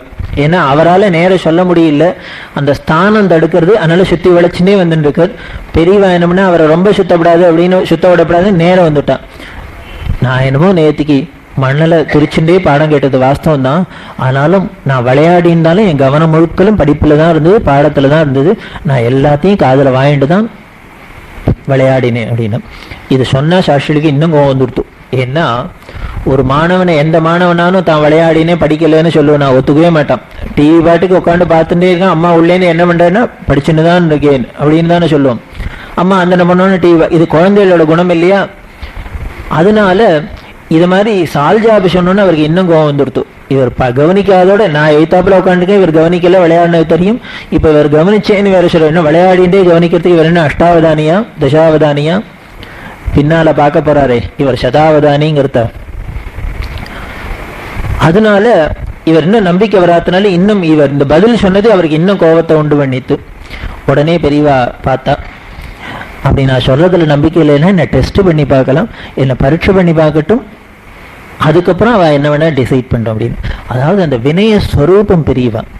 அவளுக்கு எப்பேற்பட்ட பொசிஷன்ல இருந்தாலும் எல்லாத்தையும் அவ எவ்வளவு அடக்க ஒடுக்குமா, அதுவும் தன்னோட வித்யா குருக்கள்கிட்ட எப்படி தரமா இருந்திருக்கான். தன்னோட 100வது வயசுல கூட கணபதி சாஸ்திரல்னு பெரியவா பேரை சொன்னது கிடையாது, கிருஷ்ணா சாஸ்திரல்னு பேர் சொன்னது கிடையாது. பைங்காநாடு பெரியவா இருந்தாலே, கருங்குளம் பெரியவா இருந்தாலே, அவளோட நான் பாடம் படிக்கிறதே அப்படின்னு அப்படிதான் சொல்லுவாள். வழி பேரை கூட சொல்ல மாட்டா, அவ்வளவு மரியாதை. இதை விட வேடிக்கை என்னன்னா, அவளோட புத்திரர்கள்லாம் பேரன் வந்தா கூட அவள்கிட்ட எவ்வளவு மரியாதையா இருப்பாங்கிறது நம்ம பார்த்தோம். ஏன்னா குருவோட பிள்ளையாம், குருவோட பேரனாம். அப்படி ஒரு பவ்யம், அடக்க ஸ்வரூபம், வினயஸ்வரூபம் சாட்சாத் பெரியவா. நான் இதெல்லாம் இவ்வளவு வேகமா சொல்றேன் வழி, பெரியவா கணபதி சாஸ்திரத்துல இவ்வளவு வேகமா சொல்லல. அவரை இது உங்களுக்கு எப்படி தெரியும்னா, அவரே எழுதியிருக்கார். அவர்கிட்ட இது மாதிரி சொன்னோன்னு அவர் பார்த்தார். இதுக்கு மேல என்ன முறைச்சுக்க முடியுமா? அதனால என்ன பண்ண, டெஸ்ட் பண்ணி பார்க்க சொல்றியா, இப்போ ஒரு நிமிஷத்துல தெரிஞ்சிடும். நான் கேட்கிற கேள்விக்கு நீ முழிக்கிறதுலேருந்தே தெரிய போறது நேற்றுக்கு விளையாடலையே படிச்சியான்னு. அதனால என்ன பண்ணார், நேற்றுக்கு நடத்தின பாடத்துல எவ்வளவு டஃப்பா கேள்வி கேட்க முடியுமோ கடினமான கேள்வியா எடுத்து 4-5 போட்டார். அவர் கேள்வியை சொல்லிட்டு வாயை மூடல, தெரியவா பதில் சொல்ல ஆரம்பிச்சா. எப்படி பதில் சொன்னா பொழிஞ்சா அப்படின்னா, அப்படியே தேக்கி வச்ச ஆணைய அப்படியே ஷட்டரை ஓப்பன் பண்ணினா எப்படி புத்துன்னு கொட்டுமோ அதை மாதிரி பெரியவாழ்கிட்டேருந்து இந்த சாஸ்திர பாடங்கள்லேருந்து பதில் வந்தது. இது எப்படி எவ்வளவு தூரம் வந்தது அப்படின்னா, நேத்திக்கு நடத்தின பாடத்துக்கு இல்லாமல் வந்தது, இதுக்கு முன்னால நடத்தின பாடத்துக்கு இல்லாமல் வந்தது, இதுக்கும் மேல ஒருபடி போச்சு. இந்த சாஸ்திர பாடத்துல இன்னும் பின்னால என்ன நடத்த போறாரோ அதுக்கும் சேர்த்து பதில சொன்னா பெரியவா. இந்த பதிலை கேட்டார் கணபதி சாஸ்திரிகள். வேற ஒண்ணும் பண்ணல, ஓன்னு அழுதர், கதறினர். தப்பு தப்பு தப்பு, என்னை மன்னிச்சுக்கணும் மன்னிச்சுக்கணும், இப்போ தெரிஞ்சுனேன் யாருன்னு. நான் உடனே பொத்துன்னு காலில் விழுந்தேன். நான் நமஸ்காரம் பண்ணிக்கிறேன், என்னை மன்னிச்சுக்கணும், நான் ஊருக்கு போறேன், உத்தரவு கொடுக்கணும் அப்படின்னு. இப்போ பெரியவாளுக்கு முதல்ல தான் நாம படிக்கல சரியா, அதனால இவனுக்கு பாடம் சொல்லி கொடுக்கறத விட வேற எங்கானு வீட்டுக்கு போறேன்னு ஊருக்கு போறது கேட்டார். இப்போ நம்ம தான் ஒழுங்கா பதில் சொல்லிட்டோம், எல்லாம் சரியா சொல்லியிருக்கோம், இனிமையானு நீ நன்னா படிக்கிற நல்ல பையன், வா மேல சொல்லித்தரேன்னு சொல்லக்கூடாதோ, இப்பவும் ஊருக்கு போறேங்கிற. உடனே பெரியா சொன்னா, நான் தான் சரியா சொல்லிட்டேன் போல இருக்கே பதில்லாம் அப்படின்னா. அதுக்கு அவர் சொன்னார், சரியா சொல்லிட்டா போல இருக்கேன்னு, இப்படிதான் சரியா சொல்லணும், ஆனா நான் எதனால ஊருக்கு போறேங்கிறேன்னா, தண்ணி கீழேந்து மேலே பாயாதுன்னு, ஆனா கீழேந்து மேலே பாயிற அதிசயத்தை இப்ப பார்த்தேன், அதனால நான் ஊருக்கு போறேன். அவ யாருங்கிறத தெரிஞ்சுட்டேன். நான் முதல்ல ஊருக்கு போறேன்னு சொன்னதுக்கும் இப்போ ஊருக்கு போறேன்னு சொல்றதுக்கும் வித்தியாசம் இருக்கு. முதல்ல வருத்தத்துல சொன்னேன், நாம இப்படி பாடம் சொல்லி தரணும்னு ஆசைப்படுறோம், இவருக்கு அதுல ருச்சி இல்லாத இருக்காரேன்னு, அதனால வருத்தத்துல சொன்னேன். ஆனா இப்ப சொல்றேன், இப்பேற்பட்ட சர்வஜனுக்கு இனிமே நாம சொல்லி கொடுத்து தெரிய போறது ஒண்ணும் இல்லைன்னு தெரிஞ்சுட்டேன், அதனால நிம்மதியா போறேன், எனக்கு உத்தரவு கொடுக்கணும் அப்படின்னு. அதுதான் பெரியவா. நாம படிக்கிறதுக்கும் அவ படிக்கிறதுக்கும் சர்வஜங்கிறத அங்க காமிச்சிருவா ஈஸ்வரனா. இவான ஸ்கூலுக்கு போவா, ஸ்லேட்டை வச்சுப்பா, ஏ ஃபார் ஆப்பிள் எழுதுவா, எல்லாம் பண்ணுவா. இருந்தாலும் அந்த பரீட்சைன்னு வரத்தை அதுல முதல்ல நின்று காமிப்பா. அதுதான் இவா ஈஸ்வரங்கிறத காமிக்க முடியும். அப்படி இந்த பைங்காநாடு சாஸ்திரிகிட்ட எல்லாத்தையும் அப்படிதான் பெரியவா படிச்சா. எந்த சாஸ்திரிகளும் முழுக்காவா சொல்லி தரணுங்கிற அவசியமே இல்லை. ஆச்சாரியாரோட நாமாவளியில சொல்லியிருக்கு, அஷ்டவர்ஷ சதுர்வேதினே நமஹ, துவாதசாகில சாஸ்திரவிதே நமஹ, சர்வலோக தியாதசீலாய நமஹ, பிரஸ்தானத்திரய பாஷ்யகிருதே நமஹ அப்படின்னு. ஆச்சாரியால் 8 வயசுல 4 வேதத்தையும் படிச்சார்னு நாமாவளி இருக்கு. 8 வயசுல நாமாவளின்னா 4 வேதத்தையும் படிச்சார் அப்படின்னா வருஷத்துக்கு 2 வேதமா படிச்சாருன்னு கூட இல்லை. ஏன்னா இவருக்கு உபநயனமானதே 5 வருஷம் தான், அதுக்கப்புறம் தான் வேதத்தையே அத்தியானம் பண்ண முடியும். இந்த 5 வயசுல உபநயனமாகி படிக்க ஆரம்பிச்சவர் 8 வயசுக்குள்ள 4 வேதத்தையும் படிச்சாச்சு. 3 வருஷத்துல 4 வேதம் படிச்சவர். 12 வயசுல அத்தனையும் சாஸ்திர விஜய சமஸ்த சாஸ்திரங்களையும் கரகண்டாச்சு அப்படின்னு சங்கர விஜயங்களை சொல்லி இருக்கு. அதாவது 3 வயசுல இவருக்கு அக்ஷராபியாசம் பண்ணி வச்சார் சிவகுரு. 3 வயசுலேருந்து 5 வயசுக்குள்ள வியாகரணம், மீமாசை, தர்க்கம் இருக்கும். சாஸ்திரத்துல எல்லாம், அதாவது வேதத்தை மட்டும் சொல்லித்தர முடியாத வழியா மீதி எல்லாம் சொல்லித்தரலாம் குழந்தைகளுக்கு. அதனால இவர் 2 வருஷத்துல இத்தனையும் படிச்சுட்டு இனிமே படிக்கிறதுக்கு ஒண்ணும் இல்லைன்னு உட்கார்ந்துட்டேன். அதனால 5வது வயசுல உபநயனம் பண்ண முடியுமா ஆச்சு சிவகுருவுக்கு. அப்பேற்பட்ட சர்வஜனாச்சு, அப்பேற்பட்ட ஆதிசங்கரன்னா இந்த பரசங்கரர். இவா இந்த வேத சாஸ்திரங்கள்னா இப்படி படிச்சான்னு இல்லை. இவா சன்னியாசம் வாங்கிட்டு ஸ்கூலுக்கு இங்க பட்டத்துக்கு வரத்துக்கு முன்னாலே ஸ்கூல்ல படிச்சதும் அப்படிதான் படிச்சா. அன்னி பிறந்த அன்னிலேருந்தே இவா சர்வஜன்னு காமிச்சுன்னு தான் இருக்கா. இவா திண்டிவனத்துல ஸ்கூல்ல படிச்சுட்டு இருக்கா. உங்களுக்கு எல்லாருக்கும் தெரியும், இவா ஒரு ஹிந்து மத தலைவர் சனாதன சக்கரவர்த்தி.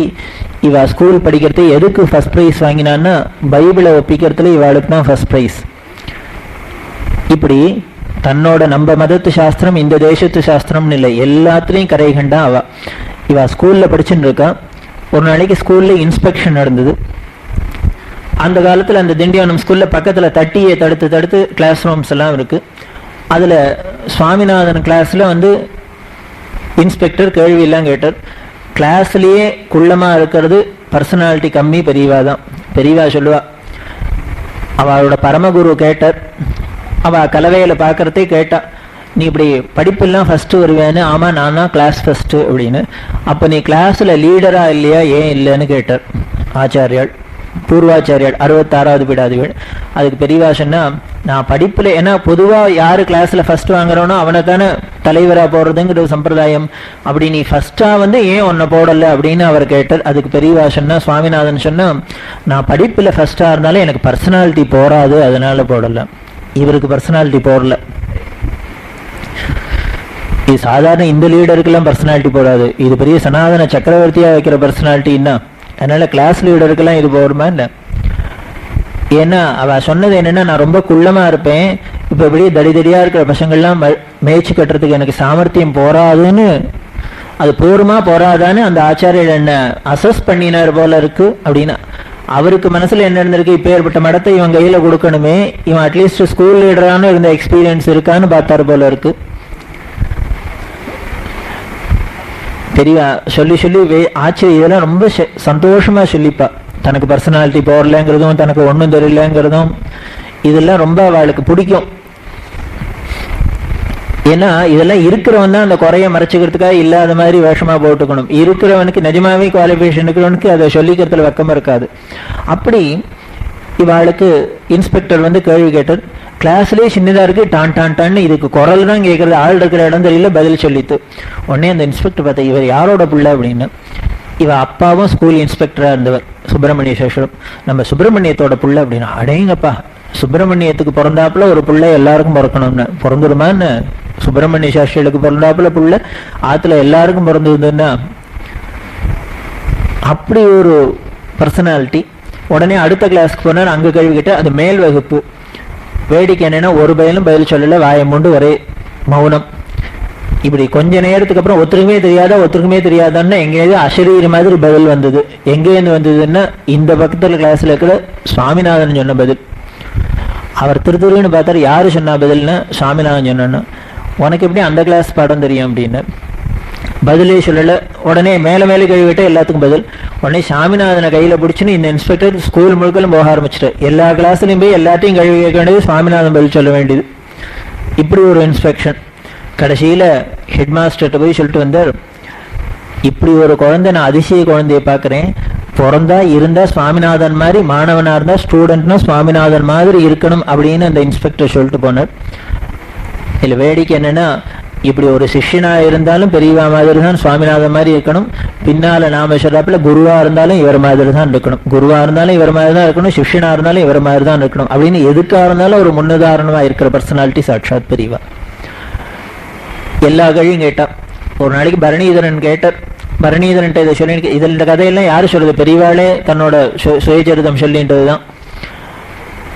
எப்படி உங்களுக்கெல்லாம் ஆச்சரியமா இருக்குமோ, உடனே நான் எப்படி மேல் கிளாஸ் பாடத்துக்கு இல்லாம பதில் சொல்லிட்டேன், அதனால பெரியவா தான் இருக்கிறதுலே சுவாமி அது இதுன்னு ஆரம்பிச்சிருவேன். நீங்களாம் ஆரம்பிக்காத என்ன, நான் எப்படி தன் பதில் வெளிச்சேன்னு வேற ஒன்றும் இல்லை. அந்த மேல் கிளாஸ் படிச்ச பையன், எங்காத்துக்கு பக்கத்தாத்து பையன், நான் காலம்பரை வாசல்ல படிக்க உட்காண்டாக்கா அவனும் பாஸ்தகத்தை உட்காந்து படிப்போம். அவன் என்ன பண்ணுவான்னா, அவன் கத்துல அவனுக்கு தெரிஞ்சதோ நெட்டுருவாச்சோ இல்லையோ எனக்கு காதில் வாங்கிட்டு எனக்கு நெட்டுருவா எடுத்தா தனியும்.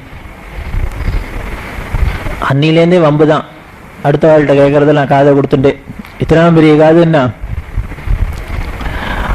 அதனால அப்படி படிச்ச அன்னிலேருந்து ஸ்கூல்ல படிக்கிறதையும் இவாளை போல ஒரு மாணவன் கிடையாதுன்னு இருந்தா, பின்னால இந்த வித்யாபியாசம் பண்றதையும் அந்த குருக்கள் எல்லாமே இவனை போல கிடையாது அப்படின்னு சொல்ற அளவுக்கு அப்படி ஒரு சர்வஜன் மேதாவிலாசம். இப்படி இந்த பாடம்லாம் முடிஞ்சுது. ஏன் இவாளை மகேந்திரமங்கலத்துக்கு அழிச்சுன்னு போனா 3 வருஷம் அப்படின்னா, கும்பகோணத்துல டவுனுக்குள்ள இருந்ததுனால இவர் புது சுவாமிகள் வேற வந்திருக்காரா, அதனால எல்லாரும் தினம் வரதை பாக்குறது, அவ இனிமே தங்களுக்கு பிரசாதம் வேணுங்கிறது, இந்த குறையை சொல்றது இப்படியே இருந்ததுனால பெரியவாளுக்கு படிப்புல கவனம் செலுத்துறதுக்கு நேரம் போறல.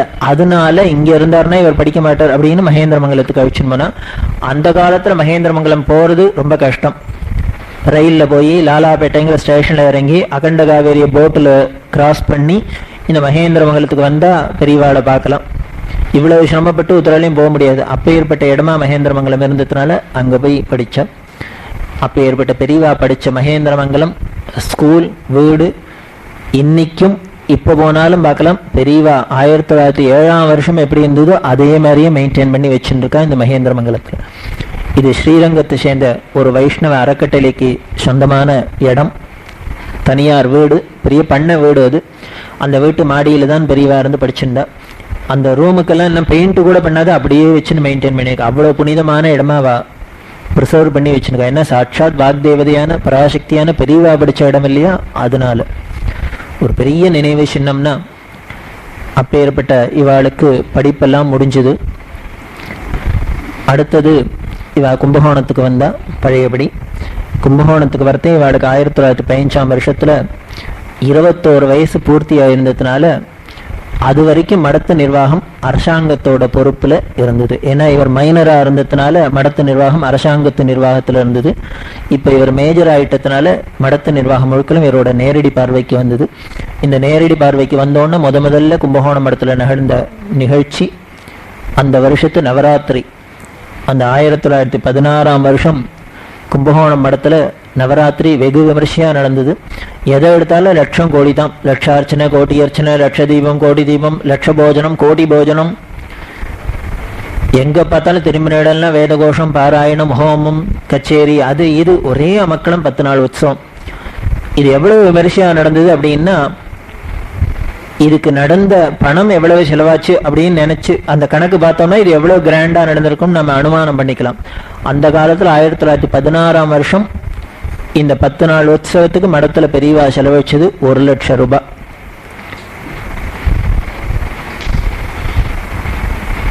இது என்ன பெரிய அதிசயமா அப்படின்னா அதிசயம்தான். ஏன்னா 1916ல 5 ரூபா நோட்டுன்னா ஜனங்களுக்கு என்னன்னு தெரியாது. கண்ணால பார்க்காத காலத்துல இவ 1 லட்சம் ரூபாய் செலவழிச்சு ஒரு நவராத்திரி பண்றான்னா அநேகமா இந்த விலைவாசியில நம்ம கூட இப்ப நவராத்திரிக்கு 1 லட்சம் செலவழிக்கிறதா எனக்கு தெரியல. அப்படின்னா எவ்வளவு விமர்சையா நடந்திருக்கும், எவ்வளவு கிராண்டா நடந்திருக்கும் நாம் பார்க்கலாம். இப்படி நடந்த ஒரு உற்சவத்தை கேள்விப்பட்டு ஒரு பக்தர் பாராட்டி பெரியவாளுக்கு கடிதாசி எழுதியிருந்தார். அவர் எழுதியிருந்தார், என்ன இப்படி ஒரு நவராத்திரியா, இப்படி எல்லாம் பண்ணலாமா, நான் என்ன கேள்வியே படாத ஒரு விஷயமா இருக்கு, இப்படி ஒரு நவராத்திரிய உங்களால மட்டுமே பண்ண முடியும், இந்த பெரியவாளால மட்டும்தான் பண்ண முடியும், எங்களுக்கெல்லாம் இப்படி பண்ணணும்னு கூட தெரியாது உலகத்துக்கு, அப்படி ஒரு அதிசயமா இருந்தது அப்படின்னு சொல்லி தன்னோட நன்றியை தெரிவித்து சந்தோஷத்தை பாராட்டி லெட்டர் எழுதியிருந்தார். யாருன்னா மகாகவி சுப்பிரமணிய பாரதியார் பெரியவாளுக்கு கடிதாசி போட்டிருந்தார் இந்த நவராத்திரி உற்சவத்தை பாராட்டி. ஏன்னா அவரும் சாக்தரா இருந்ததுனால இந்த நவராத்திரி இவ்வளவு விமர்சையா நடந்ததுல அவருக்கு சந்தோஷம், பெரியவாளுக்கு கடிதாசி எழுதியிருந்தார். இப்படி பெரியவா இந்த நவராத்திரி உற்சவம்லாம் முடிஞ்சோடனே அடுத்தது யாத்திரை பண்ணணும்னு ஆரம்பிச்சா. என்ன யாத்திரைன்னா காசி யாத்திரை. நமது சாஸ்திரங்கள்ல சொல்லியிருக்கு, இந்த சனாதன மதத்தில் பிறந்தவர்கள் ஒவ்வொருத்தரும் அவசியம் பண்ண வேண்டிய யாத்திரை காசி யாத்திரை.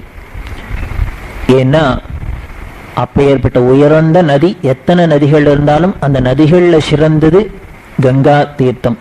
ஏன் அப்படின்னா அதுக்கு அவ்வளவு பெருமைன்னா, இந்த நதிக்கு தான் எந்த நதிக்கும் இல்லாத சிறப்பு சாட்சாத் பரமாத்மாவான ஸ்ரீமன் நாராயணோட பாத தீர்த்தம், சாட்சாத் பரமேஸ்வரனோட சிரஸ்ல இருக்கிற தீர்த்தம். இப்படி பரமேஸ்வரனும் மகாவிஷ்ணும் அவளோட 2 பேரோட பிரசாதம் இந்த கங்கை. சுவாமி திருவிக்கிரமனா வாமனாவதாரம் பண்ணி திருவிக்கிரமனா அவதாரம் பண்ணி பூமியை ஒரு அடியில் அளந்தார், ஆகாசத்தை ஒரு அடியில் அளந்தார். இப்படி ஆகாசத்துல தூக்கி காலை வச்சோன்னு உடனே இந்திராதி தேவதைகள் பிரம்மாலேருந்து எல்லாரும் ஓடி வந்தார். சாட்சாத் விஷ்ணுபாதம் தன்னோட லோகத்துக்கு வந்திருந்தோன்னு பிரம்மா தன்னோட கிண்டியில இருந்த தீர்த்தத்தால அந்த பாதத்தை அபிஷேகம் பண்ணி பாத பூஜை பண்ணின. அப்படி அபிஷேகம் பண்ண தீர்த்தம் தான் ஆகாஷ கங்கன்னு ஆகாசத்திலேயே இருந்தது. அது அப்புறம் பின்னால பகீரதனோட தபஸ்னால இந்த பூமிக்கு வந்தது. அப்பேற்பட்ட விஷ்ணு பாதோதகம் இந்த கங்கை, அதனாலதான் அதுக்கு அவ்வளவு சிறப்பு. அப்பேற்பட்ட இந்த கங்கையில ஜென்மால ஒரு தரமானும் ஒவ்வொருவனும் அவசியம் ஒரு ஸ்நானம் பண்ணி ஒரு உதிரணியாலும் வாயில சாப்பிடணும் அப்படின்னு சாஸ்திரங்கள்ல சொல்லுது. 3 காரியம் பண்ணினவாளுக்கு யமனோட சர்ச்சை கிடையாது, யமனோட பேச்சுவார்த்தையே கிடையாது அப்படின்னு நம்ம ஆச்சாரியால் சொல்றா. என்னென்ன காரியம் அப்படின்னா, ஒரு தரம் கங்கையில ஸ்நானம் பண்ணி ஒரு உதிர்நீ தீர்த்தம் வாயில ஊத்தினான்னா போறோம் அவனுக்கு. அதே மாதிரி சாட்சாத் பகவானோட வாக்குலேருந்து அந்த அமிர்தமான இந்த பகவத்கீதையில ஒரு ஸ்லோகம் படிச்சிருந்தாலும் போறோம். தன்னோட ஜென்மால ஒரு ஸ்லோகம் கூட வேண்டாம், அல்ல ஒரு அக்ஷரம் படிச்சிருந்தாலும் போறோம். பரித்ராணாய அப்படின்னு சொல்லியிருந்தான்னா கூட போறோம். அவனுக்கு அதே மாதிரி ஜென்மால ஒரு நாளைக்கானும் நல்ல துளசி மல்லி முல்லை புஷ்பத்தை வாங்கிட்டு அச்சுதாய நமஹ, ஆனந்தாய நமஹ, கோவிந்தா நமஹ, கேசவாய நமஹ, நாராயணாய நமஹ விஷ்ணுவை ஒரு நாளைக்கானும் அர்ச்சனை பண்ணியிருந்தவன். இந்த மூணும் பண்ணினவனுக்கு யமனோட முகாலோபனம் கிடையாது, அவனோட பேச்சுவார்த்தையே கிடையாதுங்கிற. பகவத்கீதா கிஞ்சித தீதா கங்கா ஜுவலலவ கணிகா பீதா சகிருதபி ஏன முராரி சமர்ச்ச கிரியதே தஸ்ய யமேன சர்ச்சா. யமனோட சர்ச்சையே கிடையாது அவளுக்கு, இந்த மூணு காரியம் பண்ணினவாளுக்கு. அப்பேற்பட்ட பவித்திரமானது இந்த கங்கையும் கங்கா ஸ்நானமும் தீர்த்த யாத்திரையும். அதை பெரியவா பண்ணினா. எதுக்கு கங்கா ஸ்நானம் பண்ணணும் அப்படின்னா, அப்படி கங்கையில போய் ஸ்நானம் பண்ணா நம்ம எப்பேற்பட்ட பாவமும் பண்ணின பாவமும் அத்தனையும் இருக்கிற இடம் தெரியாத போயிடுறது. சரி, இப்படி நம்மள மாதிரி பாவம் பண்ணினவா போய் கங்கா ஸ்நானம் பண்ணி பாவத்தை கரைச்சிக்கிறது கங்கா ஸ்நானம் பண்ணினா சந்தோஷம். இவர் எதுக்கு போய் பண்ணணும்? இது மாதிரி மகான்கள்லாம் போய் எதுக்கு கங்கா ஸ்நானம் பண்ணணும்? அவளும் பாவம் பண்ணியிருக்காளா, கரைக்கிறதுக்கு போறாளா அப்படின்னா அந்த படிச்ச கதை மாதிரி தான். நம்ம கங்கா ஸ்நானம் பண்ணுறதுக்கும் அவர் கங்கா ஸ்நானம் பண்ணதுக்கு என்ன அப்படின்னா, இப்படி கங்கைக்கு என்ன கொடுத்தார் சுவாமி, உங்ககிட்ட எல்லாரும் வந்து பாவத்தை கொடுப்பா, நீ வாங்கி வச்சுக்கணும், அவளை பவித்திரமாக்கணும்னு கங்கை வந்து சுவாமிகிட்ட எழுதா. இப்படி தினம் ஆயிரக்கணக்கான பேர் வந்து தங்களோட பாவத்தெல்லாம் கரைச்சி எங்கிட்ட விட்டு போறா. இத்தனை பாவத்தையும் நான் வாங்கி வச்சு நான் எங்க போய் கரைச்சுப்பேன், நான் என்ன பண்ணுவேன்னா சுவாமி சொன்னார், அடாசிர இதை தூக்கின ஊரோட நீ போகாத, வரவாள்லாம் உங்ககிட்ட கொடுக்கட்டும், நீ வாங்கி வச்சுக்கோ, எப்போ ஓவர்லோடாருதோ அன்னைக்கு வந்து நான் சரி பண்ணி விடுறேன் அக்கௌண்ட் அப்படின்னு. அதனால இவர் என்ன பண்ற, அப்பேற்பட்ட கங்கையை பவித்திரமாக்கிறதுக்காக தன்னோட பாதத்தை வச்சு ஸ்நானம் பண்ற. பரம பவித்திரமாக்கக்கூடியது இவனோட திருப்பாதம்னா, அதனால நாம கங்கா ஸ்நானம் பண்ண போறது நம்மளோட பாவத்தை போக்கிக்க, நம்மளை புனிதமாக்கிக்க. பெரியவா கங்கா ஸ்நானத்துக்கு போனது கங்கையை புனிதமாக்கிறதுக்கு. அதுதான் அதுல வித்தியாசம்.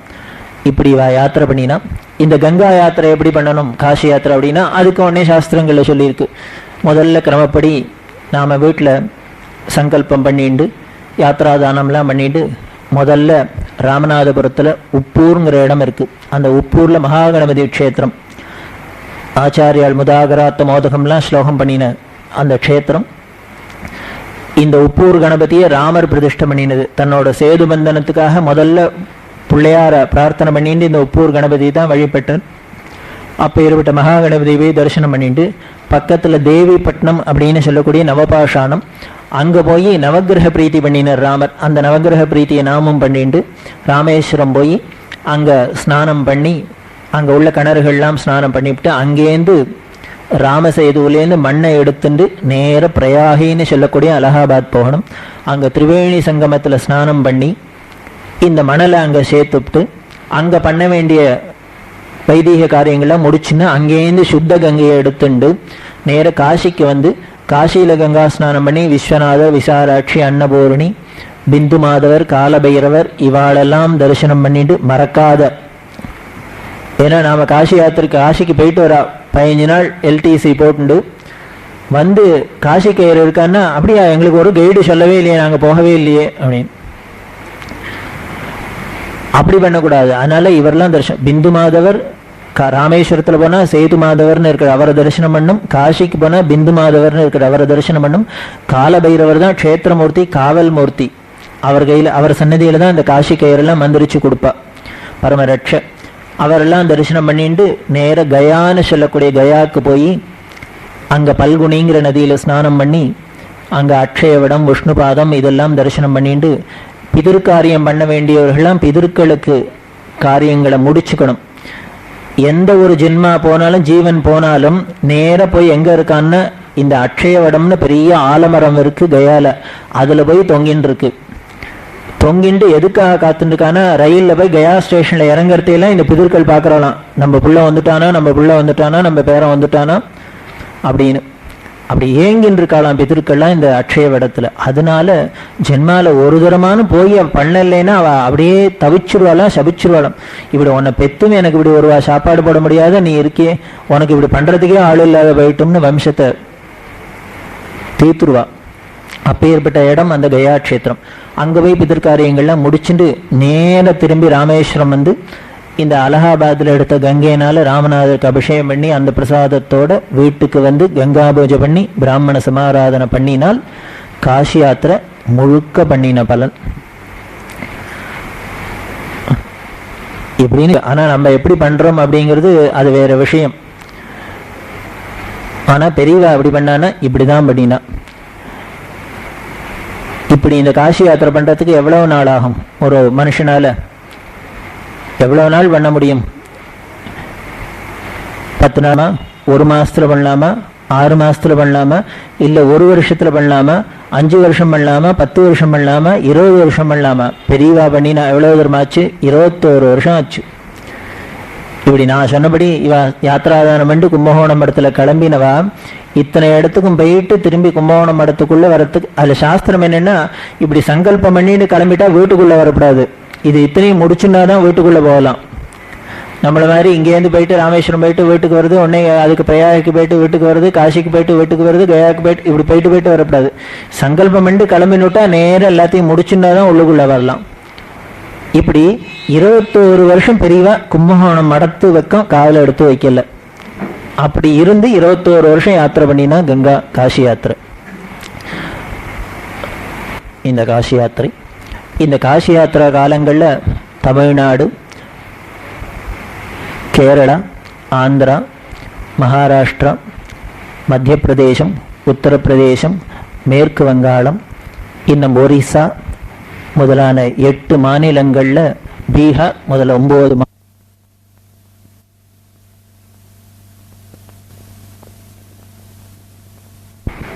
அப்படி ஒரு விஸ்தாரமான யாத்திரை இந்த மாநிலங்கள்லாம். ஒவ்வொரு மாநிலங்கள்லையும் ஒவ்வொரு கிராமத்திலையும் பெரியவா சொல்லுவா, நான் போகாத கிராமம் இல்லை, நான் போகாத தெரு இல்லை, நான் ஏறி இறங்காத வீட்டுப்படி இல்லை அப்படிம்ப. அது மாதிரி அத்தனை பேர் வீட்டுக்கும் போய், அத்தனை கிராமங்களுக்கும் போய், அத்தனை ஊருக்கும் போய், அத்தனை பேருக்கும் தரிசனம் கொடுத்து அனுகிரகம் பண்ணி இவ யாத்திரை பண்ணினத்தினால்தான் 21 வருஷம் ஆச்சு. இதெல்லாம் பெரிய ரெக்கார்டு தான், கின்னஸ் ரெக்கார்டு தான். 21 வருஷம் காசி யாத்திரை பண்ணினதா இது வரைக்கும் கிடையாது, இன்னுமே வரவும் போறதில்லை.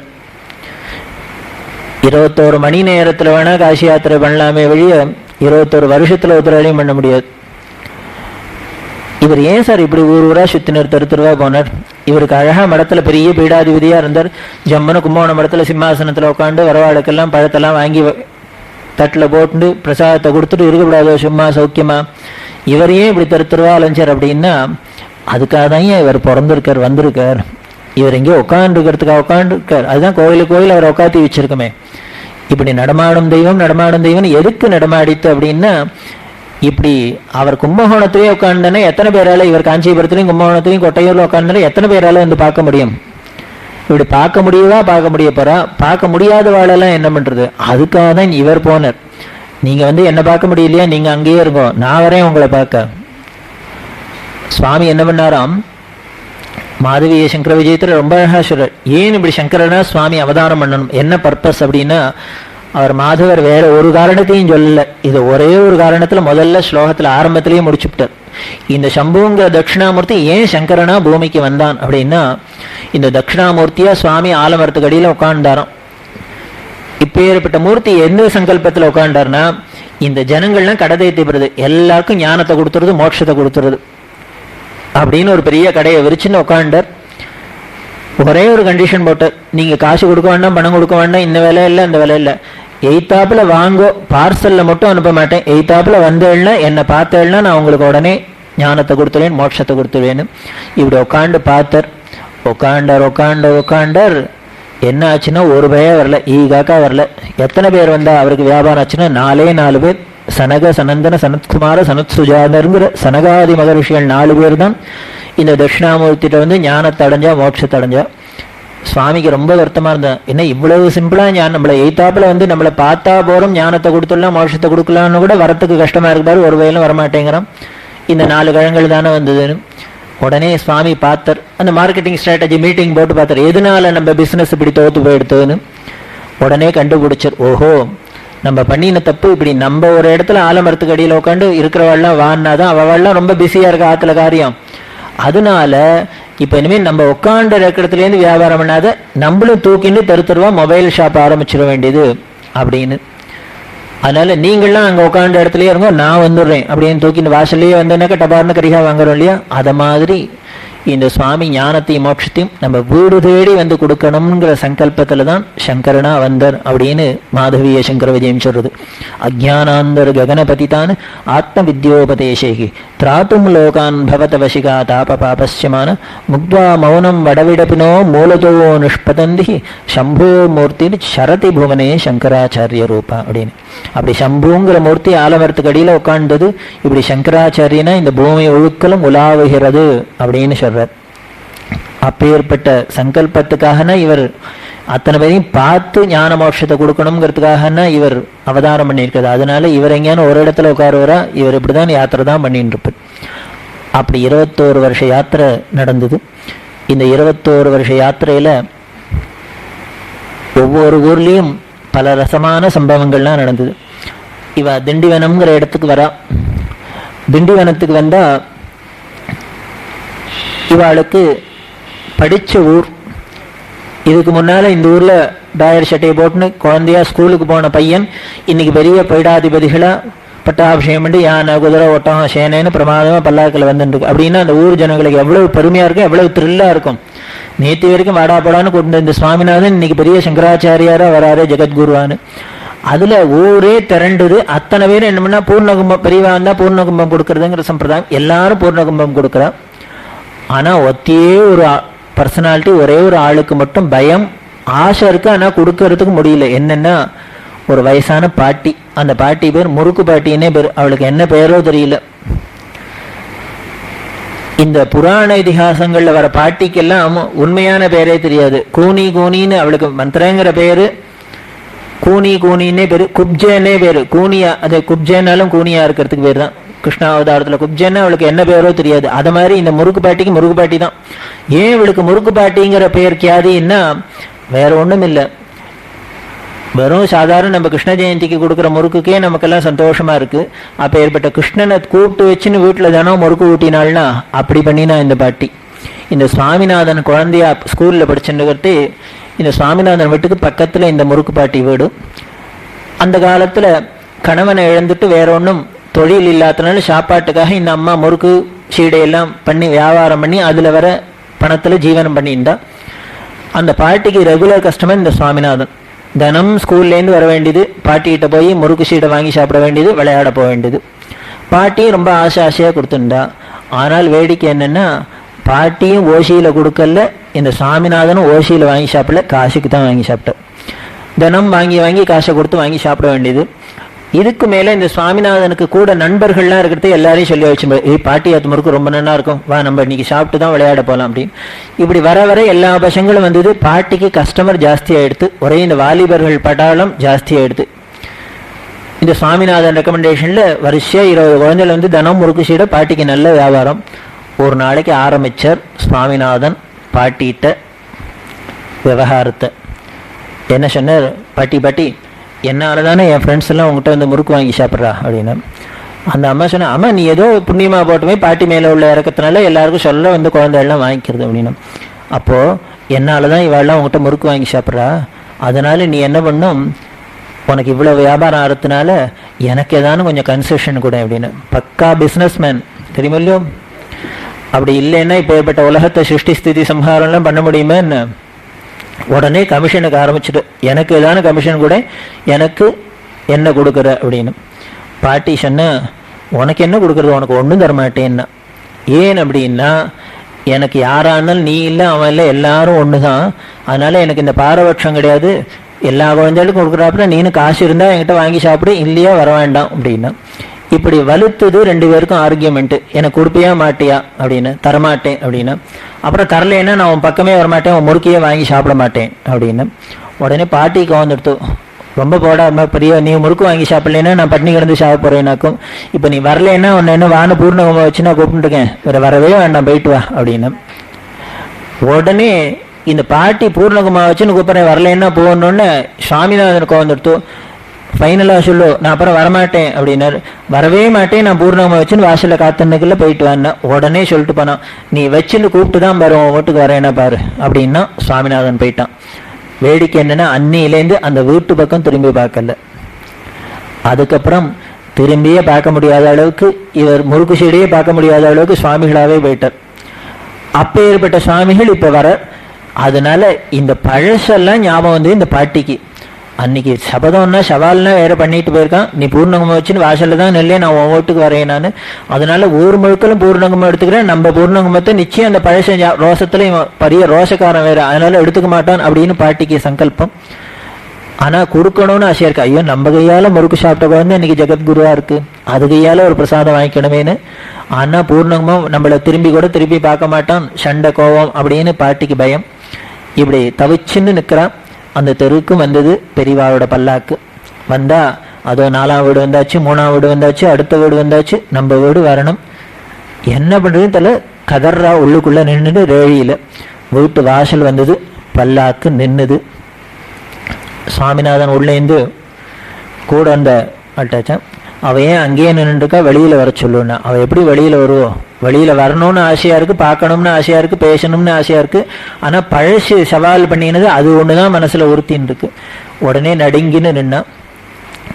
ஆனா என்ன பண்ணிருக்கா கெட்டிக்காரி, பூர்ணகுமம் தயார் பண்ணி தான் வச்சுருக்கா. ஆனா எடுத்து நீட்டுறதுக்கு தான் பயம், தட்டி விட்டாருன்னா என்ன பண்றதுன்னு.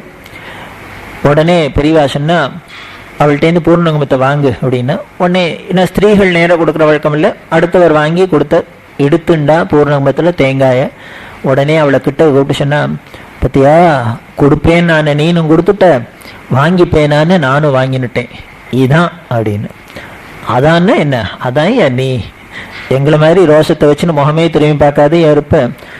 இந்த பக்தாளோட சபதத்துல தோக்கிறதுல பகவானுக்கும் அவ்வளவு சந்தோஷம், பகவான்கிட்ட தோக்கிறதுல பக்தாளுக்கும் சந்தோஷம். அதுதான் பெரியவா. அப்படி எல்லாம் யாத்திரை நடந்தது, இந்த திண்டிவனம் யாத்திரை.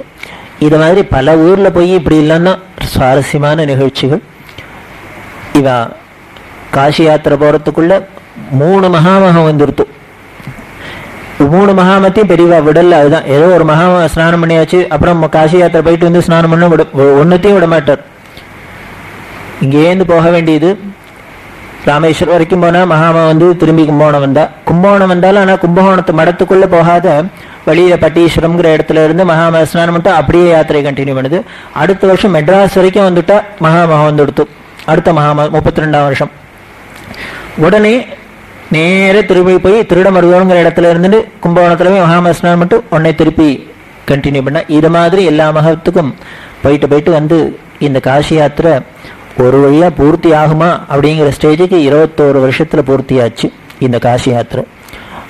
அப்ப இன்னொரு சந்தர்ப்பத்துல இந்த தென்னார்காடு ஜில்லால வந்துருக்கா, அங்க பன்ருட்டி தாண்டி வடமாம்பலம் அப்படிங்கிற இடம். இந்த வடவாம்பலத்துல பன்ருட்டிக்கும் விழுப்புரத்துக்கும் நடுப்புற இருக்கு ஒரு சின்ன கிராமம்.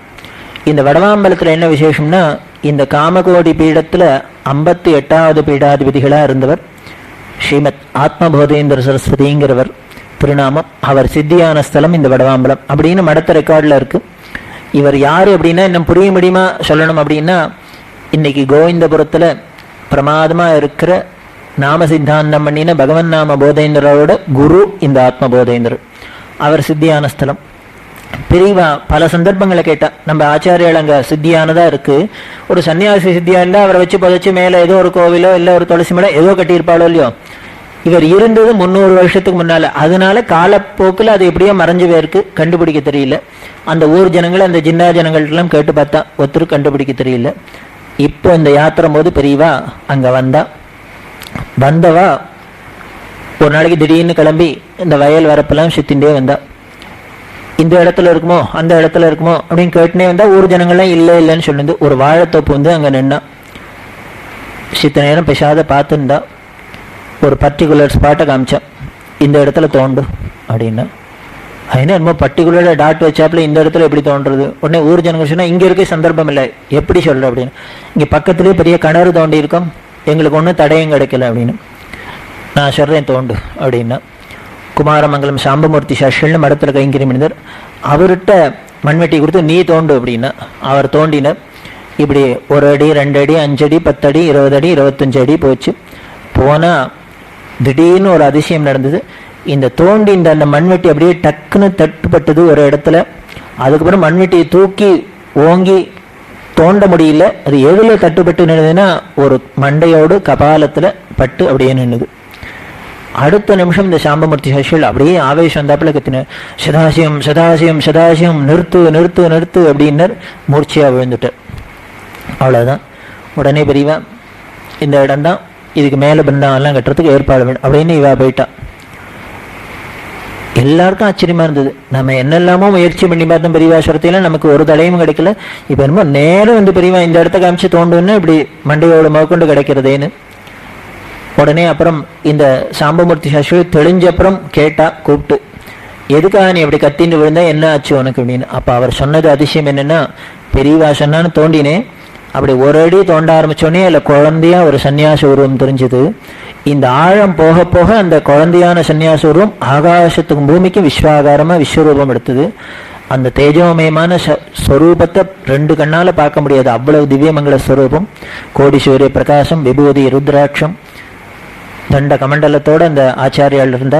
அவரை சுற்றி 100கணக்கான வேத வித்துக்கள்லாம் உட்காந்து உபனிஷத் பாராயணம் பண்ணின்னு இருக்கா. அப்போ அவளெல்லாம் பார்த்து அவர் சொன்னார், சதாசியம் சதாசியம் நிறுத்து நிறுத்துன்னு சொன்னார்.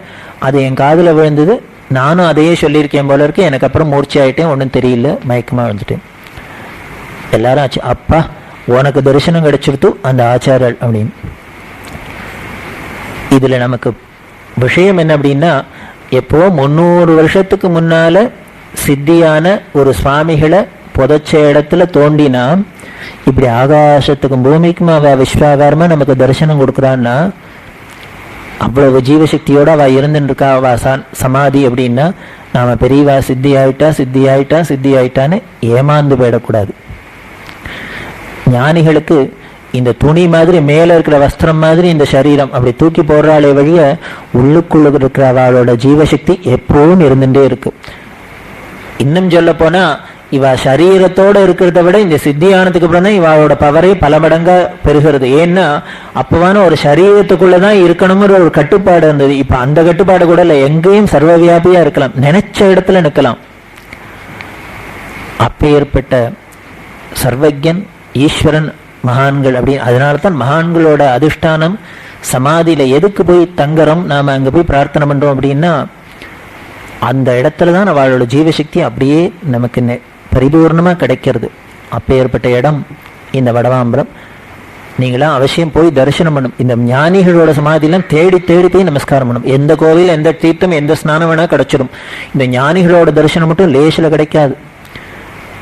இங்க ஸ்டான்லியில டாக்டர் கோவிந்தன் இருந்தார். அவ அப்பா தான் வளவனூர் ராமசுவாமியர்னு. அவளோட இடம் தான் இந்த வாழைத்தோப்பு. வளவனூருங்கிறது பக்கத்தில் இருக்க வடவாம்பலத்துக்கு போய். இந்த ராமசுவாமி எல்லாம் பெரியவாளுக்கு ரொம்ப பக்தி கைங்கரி. பெரியவா அவர்கிட்டேருந்து இந்த நிலத்தை மடத்துக்கு வாங்கிட்டு அந்த இடத்துல இப்போ சமாதியெல்லாம் கட்டியிருக்கா. அதுலேருந்து இந்த டாக்டர் கோவிந்தன் ஃபேமிலி தான் அந்த இடத்த பிரமாதமாக திருப்பி திருப்பி புனருத்தாரணம் பண்ணி அதுக்கு பராமரிப்பெல்லாம் பண்ணி ரொம்ப பாதுகாத்துன்னு வர. ஒரு நாளைக்கு கோவிந்தன் சொன்னார், அந்த ஊருக்கு உள்ளுக்குள்ள இருக்க கிராமத்துக்குள்ள ஒருத்தரும் தெரியல, அங்கே ஒருத்தரும் தரிசனமே வரமாட்டேங்கிறா.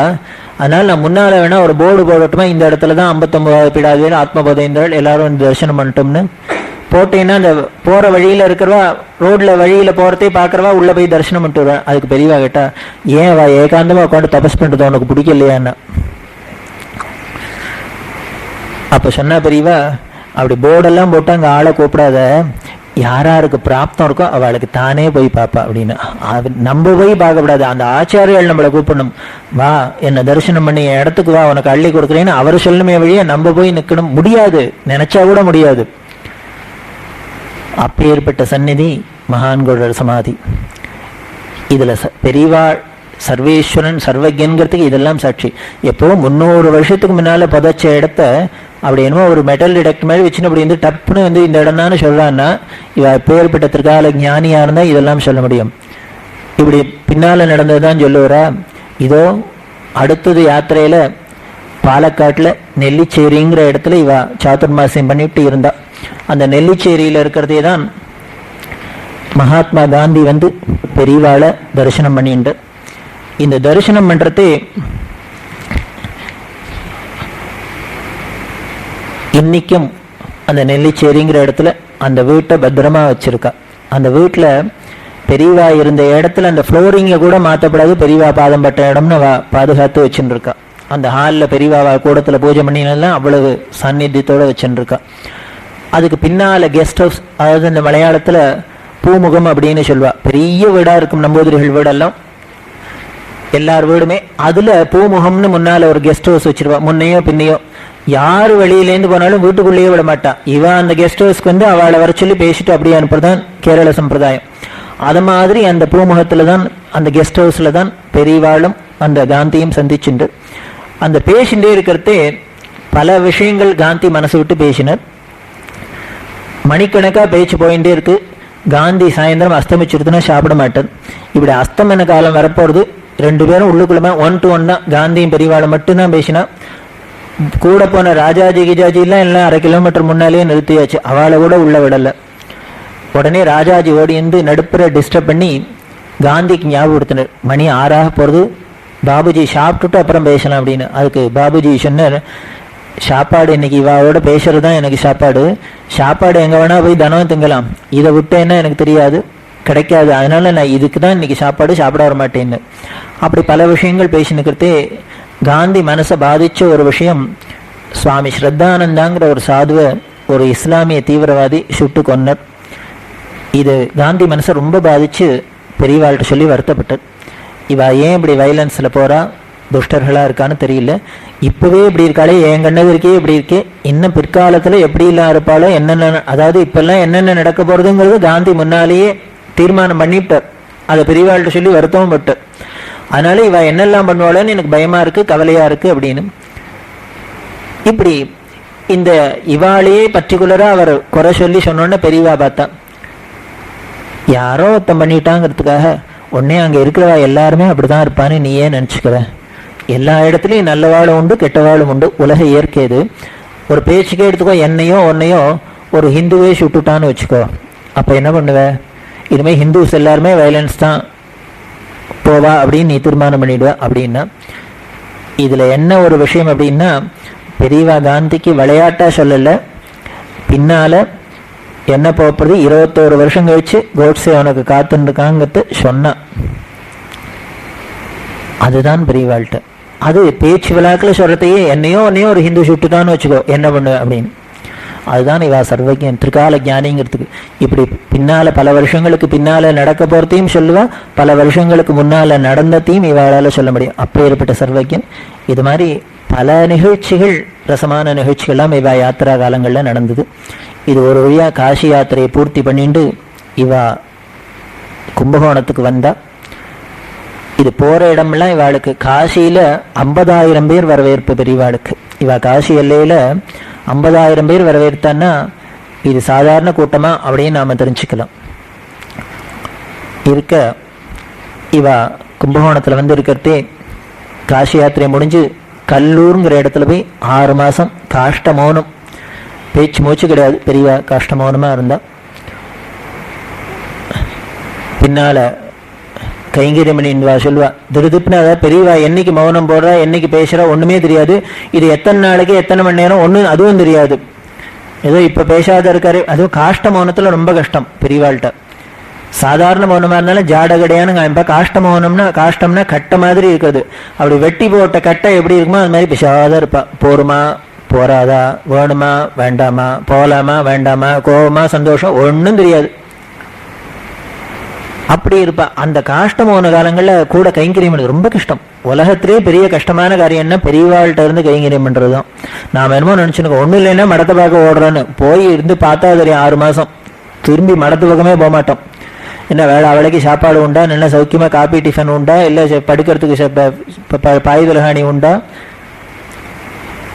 இன்னைக்கு இந்த இடம் நாளைக்கு எந்த இடம், நாளைக்கு காலம்பர ஒரு இடம், சாயந்தரம் ஒரு இடம், வெயில் மழை கொசு ஈ எறும்பு அத்தனையும் நம்ம மேலே தான். இது போராத்துக்கு இவருக்கு மூட பார்த்துன்னு இவருக்கு இப்போ சுவாமிகள்கிட்ட அதுவும் நல்லபடியாக நல்ல பேர் வாங்கணுமே நல்ல பேர் வாங்கணும் பண்ணுறதுக்குள்ள டென்ஷன் தான் 60 நாளையும். அதனால கூட கைங்கரியம் பண்ணுறது. என்ன சுவாமிகள் இப்படி 6 மாதம் மௌனம் போட்டு நாங்களாம் ரொம்ப தவிச்சு போயிட்டோம் அப்படின்னா பெரியவா கேட்டால், பின்ன என்ன ஆகலாம், நாளையிலேருந்து உங்கள்கிட்டலாம் உத்தரவு வாங்கிட்டு போடட்டுமா, நான் அனௌன்ஸ் பண்ணுமா, இன்னிலேருந்து இத்தனாம் தேதியிலேருந்து இத்தனை உண்ணாவிரதமா, கிளம்புற 6லேருந்து சாயந்தரம் 6ன்னு சொல்கிறாப்புல. அவளுக்கு என்னமோ தோணினா சாப்பிட மாட்டா, தோணினா பேச மாட்டா, தோணினா பேசுவா. வேடிக்கை என்னன்னா, எந்த காரியம் பண்ணாலும் பெரியவாளை போல எக்ஸ்ட்ரீமாக ஒருத்தராலையும் பண்ண முடியாது. பேசியிருந்தாள்னா விடிய விடிய இவாளை மாதிரி ஒருத்தராலையும் பேசவும் முடியாது. இவ பேசாத வாய முடின்னு உட்கார்ந்தாள்னா இவாளை மாதிரி உட்காரவும் முடியாது. படத்தில் ஒரு சுவாமிகளுக்கு அவர் சொல்லுவார், நமக்கெல்லாம் ஒரு அறகுறையா விஷயம் தெரிஞ்சாலே ஈத்தாப்புல வரும், ஒரு தப்பா ஒன்று சொல்லிட்டான்னு உடனே பொத்துணும், அசத்து வளராது அப்படிங்கிறோம். பெரியவா அதுவும் இந்த அஷடா வந்தாள்னா ரொம்ப இவாள ரொம்ப அஷடாவே நடிப்பா. அந்த காலா வந்தா அறையாக்கிடுவா, அறையா வந்தா முழுசாக்கி விடுவா. அப்படியா அப்படின்னு அந்த கதை கேட்குற அழகு இருக்கே. அவன் என்னமோ பாவம் நிஜமாவே நமக்கு நம்ம சொல்லி தான் சுவாமிகள் எல்லாம் தெரிஞ்சுக்க போறாராக்குன்னு இவர் சொல்லிண்டு இப்படி எல்லாம் வேடிக்கையெல்லாம் பண்ணுவான்.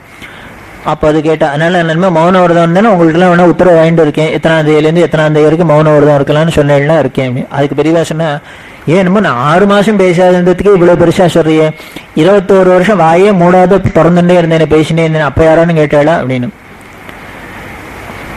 நீ பேசினேன்னா ஏன் பேசுறேன்னு கேட்பேன். பேச பேச முத்தா உதறது அள்ளிண்டு போறோம், ரத்தனமா உதறது அள்ளிண்டு போறோம், வாயை மூடிண்டா நஷ்டம் தான், அதனாலதான் கேட்கிறோம். உடனே 6 மாசம் இப்போ பேச்சு ஆரம்பிச்சோன்னு சொன்னா அடுத்த யாத்திரை கிளம்பலாமான்னா.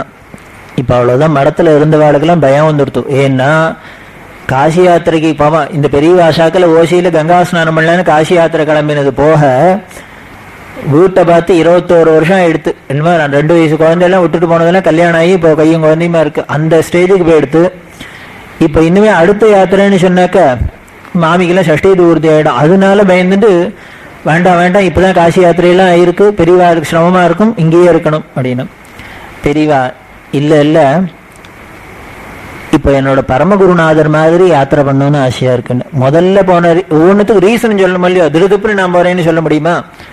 முதல்ல சொன்னது காசி யாத்திரைன்னு சரி, இப்போ என்ன ரீசன்னா என்னோட பரமகுருநாதாள் மாதிரி யாத்திரை பண்ணும். அவர் என்ன பண்ணினார் ஸ்பெஷலா அப்படின்னா, அவர் தர்மத்தை நிலைநாட்டுறதுக்காக ஜனங்களை பார்த்து பார்த்து உபதேசம் பண்ணி தர்மம் நிலைநாட்டி நிற்க முடியுமா பண்ணினார். நானும் அது மாதிரி பண்ணணும்னு ஆசைப்பட்டு போறேன் அப்படின்னு. சரி, இது எத்தனை வருஷம் ஆகும் அப்படின்னா, இதுக்கு எத்தனை வருஷம் தெரியுமாச்சு? 29 வருஷம்தான். சுவாமிகள் பேக் பண்ணிட்டு யாத்திராதானம் பண்ணார்னா ஒரு டெக்கேடு 2 டெக்கேடு கொஞ்சம் உள்ள வர நுழைய மாட்டார். இப்போ இந்த 29 வருஷத்துல இன்னொரு ஸ்பெஷாலிட்டி என்னன்னா, அப்பவான 7-8 மாநிலத்துல போய் யாத்திரை பண்ணினா. இப்போ தமிழ்நாடு ஆந்திரா 2 ஸ்டேட் தான் 29 வருஷம் அப்படின்னா, இனிமே இந்த 2 மாநிலத்திலையும் ஊசி போட்டா நிக்கிறதுக்கு இடம் இல்லை, அப்படி திருப்பாதத்தை போயிச்சா பெரியவா. இந்த 29 வருஷத்துல, அந்த 29 வருஷ காலத்துல தான் பல உபதேசங்கள் பல தர்மத்துக்காக நிலைச்சு நிற்க நமக்கெல்லாம் சொல்லியிருக்கா. அந்த சொன்ன விஷயங்களாம் உபதேச காண்டத்துல பார்க்கலாம். அதாவது பிடியரிசி திட்டம், இன்னும் இந்த வேதாகம சில்ப சதசு, திருப்பாவை திருவம்பாவை மாநாடு, இது மாதிரி பல விஷயங்கள்லாம் பெரியவா ஸ்கீம் எல்லாம் போட்டு பண்ணினது இந்த 29 வருஷ காலத்துல. இந்த 29 வருஷ யாத்திரை முடிஞ்சு ஒரு வழியா வந்தாரியா காஞ்சிபுரத்துக்கு. இந்த காஞ்சிபுரத்துல வரத்தே என்னாச்சு, இந்த யாத்திரைகள்ல காஞ்சி காமாட்சிக்கு கும்பாபிஷேகம் நடந்தது. 100 வருஷத்துக்கு அப்புறம் காமாட்சிக்கு கும்பாபிஷேகம். பெரியவாளோட பராபர குரு காலத்துல, அதாவது 64வது பீடாதிபதிகள் காலத்துல கும்பாபிஷேகம் பண்ணது. அதுக்கப்புறம் 100 வருஷம் அம்பாளுக்கு கும்பாபிஷேகமே இல்லாத இந்த காமாட்சிக்கு. அப்ப பெரியவா காசி யாத்திரை போறதே இந்த கும்பாபிஷேகத்தை பண்ணிமுன்னு எப்படியானும் அப்படின்னு 100 வருஷம் எடுத்துன்னு அந்த கும்பாபிஷேகத்தை அடிக்கல் நாட்டிட்டு போனா, இவ எல்லாத்தையும் முடிச்சுட்டு அடுத்த யாத்திரை வரத்தே கும்பாபிஷேகத்துக்காக காஞ்சிபுரம் வந்தா. காஞ்சிபுரத்துக்கு வந்தா 6 நாள் இருக்கு கும்பாபிஷேகத்துக்கு வந்தா. காஞ்சிபுரம் என்னென்னலாம் வேலையெல்லாம் முடிஞ்சு கொடுத்தா அப்படின்னு காமாட்சி கோவில் போய் சுத்தின்னு பார்த்துட்டே வந்தா. அந்த அம்பாளோட விமானம் செப்பு தகுடால போட்டிருந்தது. உடனே பெரியவா கிட்ட, இது ஏன் செப்பு தகுடா இருக்கு அப்படின்னா, அவ சொன்னா, அப்ப பராபர குரு காலத்துல கனகத்தினால அது போட்டிருந்தா, பவுன்லால போட்டிருந்தா. இந்த செப்பு தகுல தங்க ரேக்கு கொடுத்து இந்த தங்க விமானமா வச்சிருந்தா. 100 வருஷம் ஆனதுனால இந்த தங்க ரேக்கெல்லாம் அழிஞ்சு போயிடுது, இப்ப வெறும் செப்பு தான் இருக்கு, அதனால நாங்க அதை பாலிஷ் போட்டு வச்சிருக்கோம் அப்படின்னா. பெரியாட்டா, தங்க ரேக்கா இருந்ததுன்னா பின்ன தங்க ரேக்குன்னா கொடுக்கணும், எப்படி செப்பா கொடுக்கறது அப்படின்னா. உடனே மடத்து மேனேஜரை கூப்பிட்டா, தங்க விமானமா இருந்துங்கிறாரு, அழிஞ்சு படுத்துங்கிறாரு. இப்போ நம்ம திருப்பி 100 வருஷத்துக்கு அப்புறம் கும்பாபிஷேகம் பண்றோம், அது ஒழுங்கா என்ன பண்ணணும், தங்க ரேக்குன்னா கொடுக்கணும் அப்படின்னு மேனேஜர் பார்த்தார். காசி யாத்திரை பண்றதுக்கே என்ன பண்ண, எம்பாடுன்னு போயிட்டு வந்திருக்கோம் அத்தனை பேரும். அந்த காலத்துல மடத்துல அவ்வளவு வசதி எல்லாம் போற அன்னன்னைக்கு போறது வருதான். பெரியவா இன்னைக்கு யாரு பிக்ஷாவந்தனத்துக்கு வரப்போறான்னு காத்திருந்த நாள் கூட உண்டு. 11 மணி 12 மணி வரைக்கும் ஸ்நானத்துக்கு வர பூஜைக்கு போகாத இருப்பா. ஏன் அப்படின்னா பிக்ஷாவந்தனம்னு இன்னைக்கு சொல்றதுக்கு ஆள் இல்லை. இல்ல வேடிக்கை என்னன்னா, மடத்துல இருக்கேன்னு எடுத்து சாப்பிடவும் மாட்டா பெரியவா. தன்னோட ஆசிரம தர்மப்படி யாரானு பிக்ஷாவந்தனம் கொடுத்து அவங்க ஆசை கொடுத்தா அதுலதான் சாப்பிட்றதே வழிய அந்த சன்னியாச ஆசிரமத்துக்கு விரோதமா இவ வேற ஒன்றும் எடுத்து சாப்பிட மாட்டான். அப்படிலாம் இருந்த காலம். அதனால மேனேஜர் சொன்னார், இல்லை இது விமானத்துக்கு தங்க ரேக்குன்னா எங்க போறது, அதனால பவுனும் இல்லை, காசும் இல்லை, பணமும் இல்லை, அதெல்லாம் இன்னொரு தரம் பண்றதே பார்த்துக்கலாம், இப்போ டைமும் இல்லை பணமும் இல்லை, வேண்டாம் அப்படின்னு. பெரியவா இல்லை நம்மளே பண்ணாத பண்றோம், ஒழுங்காதான் பண்ணணும் அப்படின்னு. அவர் பார்த்தார், சரி பண்றதா தான் பண்ண, நான் ஏன் குறுக்கனுக்கு போறேன், என்ன பவுனுக்கு எங்க போறது அப்படின்னு. உடனே ஆசாரியை கூப்பிடுன்னா வந்தார். அந்த பிளேட்டெல்லாம் கழட்டி விடுன்னா எல்லாத்தையும் கழட்டி எடுத்தாச்சு, கீழே போட்டிருக்கு பிரகாரத்தில் உட்காந்து. இதுக்கு மெல்லீஷா தங்கரை கொடுக்கணும்னா எவ்வளவு ஆகும் பவுன் அப்படின்னு. அவ உடனே போட்டுக்கிட்டு பார்த்துட்டு ஏதோ இத்தனை பவுன்னு சொன்னா. அப்பாடி இவ்வளவுக்கு எங்க போறது அப்படின்னு. உடனே மேனேஜர் அது முதல்ல கழட்டி எடுத்துக்கிட்டா சொல்லணும், நான் மேல இருக்கிறதையே சொன்னேன். உடனே பிரிவா இப்போ இவ்வளவு பவுனுக்கு எங்க போறது, பண்ணணும்னு ஆசையா இருக்கு, ஆனா பண்ணலைன்னா ரொம்ப வருத்தமா இருக்கும் அம்பாளுக்கு, ஆனா வசதி இல்லை, என்ன பண்றது இப்படின்னு சொல்லிகிட்டே இருந்தா. உடனே அந்த சமயம் பார்த்து வந்தார் மகாராஜபுரம் விஸ்வநாதையர். அவர் எங்கேயோ வந்தார், பெரியவா தரிசனத்துக்கு நேரம் உள்ள வந்தார். வந்தா அவடே விஸ்வாவா உட்காதுன்னு நீ பாடின. அவர் பாட ஆரம்பிச்சார், தேவாமிர்தம் தேவகானம் பண்ணினார். பெரியவா மெய் மறந்து கேட்டுண்டா. அவர் கச்சேரியை முடிச்சோடனே பெரியவா சொன்னா, இவ்வாறு இந்த தங்க விமானமா இருந்தது, இதுக்கு பண்ணணும்னு எனக்கு ஆசை, ஆனா இவாள்லாம் முடியாதுங்கிறா அப்படின்னு இருக்கிறவாள்லாம் கை காமிச்சா. என்னமா அவள்லாம் நம்ம கையை பிடிச்சி தடுத்து நிறுத்துறாப்புல. ஆனா எனக்கு ரொம்ப மனசு வருத்தமா இருந்தது, இப்படி அம்பாளுக்கு பண்ண முடியலேன்னு. ஆனா ஒண்ணுடா, இப்போ உன் பாட்டை கேட்டோன்னு எனக்கு குறையெல்லாம் தீந்து போயிடுத்து அப்படின்னு அவர்கிட்ட சொன்ன. அவர் கேட்பான ஓன்னு உருகினர், எம்பாட்டை கேட்டு பெரியவா குறையே தீர்ற அளவுக்கு நான் பாடுறேனா அப்படின்னு. உடனே உனக்கு ஆச்சாரியர் பண்ண கனகதாராஸ்தவம் தெரியுமோ அப்படின்னு. அவர் ஏதோ ஓரளவுக்கு சுமாரா தெரியும் அப்படின்னு. வேற யாரும் நன்னா தெரிஞ்சு வாங்கியிருக்கான்னு. உடனே நான் இருக்கிற பொம்மநாட்டிலாம் எனக்கு தெரியும் உனக்கு தெரியும் இல்லைன்னு சொன்னேன். அப்போ யாருக்கு தெரியும் எல்லாரும் சொல்லுங்கோளே அப்படின்னா. உடனே எல்லாரும் கோஷ்டி கானம் அங்கே மிரேகே புலகபூஷணம் ஆசேன்னு ஓன்னு கத்தின்னு எல்லாருமா கனகதாராஸ்தவம். இந்த கனகதாராஸ்தவம் சொல்லி முடிச்சா என்ன வேடிக்கை நடந்ததுன்னா, அதிசயம், பெரியவாளுக்கு முன்னால வச்சிருந்த மூங்கி தட்டுல இந்த கனகதாராஸ்தவம் சொன்ன பெண்கள்லாம் ஸ்திரீகள்லாம் தங்கள் கழுத்துல போட்டுனுக்கிறது, கையில போட்டுனுக்கிறது, அங்க இருக்கிற நகைகள்லாம் என்னத்தை ஒரு பெண்களால பிரிய முடியுமோ அத்தனை நகையும் கழட்டி எல்லாரும் தரிசனத்துக்கு வந்த அத்தனை பேரும் இந்த தட்டுல போட்டா. இந்த தட்டுல எல்லாம் விழுந்தது, கனகதாராஸ்தவம் முடிஞ்சது. பெரியவாசனா, அப்பா ஆச்சாரியார் ஸ்லோகத்தை இன்னைக்கு சொன்னா கூட பவுனால மழை பெய்யறது பார், இப்படிதாண்டா அப்ப பொழிஞ்சுது அப்படின்னா. இப்படிதான் பொழியும், ஏன்னா இதே ஸ்லோகத்தை சொன்னவர் அப்போ சொன்னவர் நீ தானே, அதனால ரெண்டும் அப்பவும் இதே மாதிரிதான் பொழியும், இப்பவும் இதே மாதிரிதான் பொழியும், எப்பவும் இதே மாதிரிதான் பொழியும். உடனே மேனேஜரை பார்த்து சொன்னா, நீ என்னமோ பவுனையும் இருக்காது கிடைக்காது ஒன்றும் பண்ண முடியாது, நீ இப்போ கொட்டி விடுத்தே அப்படின்னா. அவர் சொன்னார், என்ன கேட்டா கொட்டாது, நீங்க சொன்னா எதை வேணா கொட்டும். உடனே அந்த பொற்கொள்ளரெல்லாம் விட்டு என்ன பண்ண, இதை அப்படியே எடுத்துன்னு இதை எடுத்துன்னு மெட்ராஸுக்கு போய் இருக்கிறதே இன்னும் 5 நாளைக்குள்ள தங்க விமானம் பண்ணி வந்துடணும் அப்படின்னு.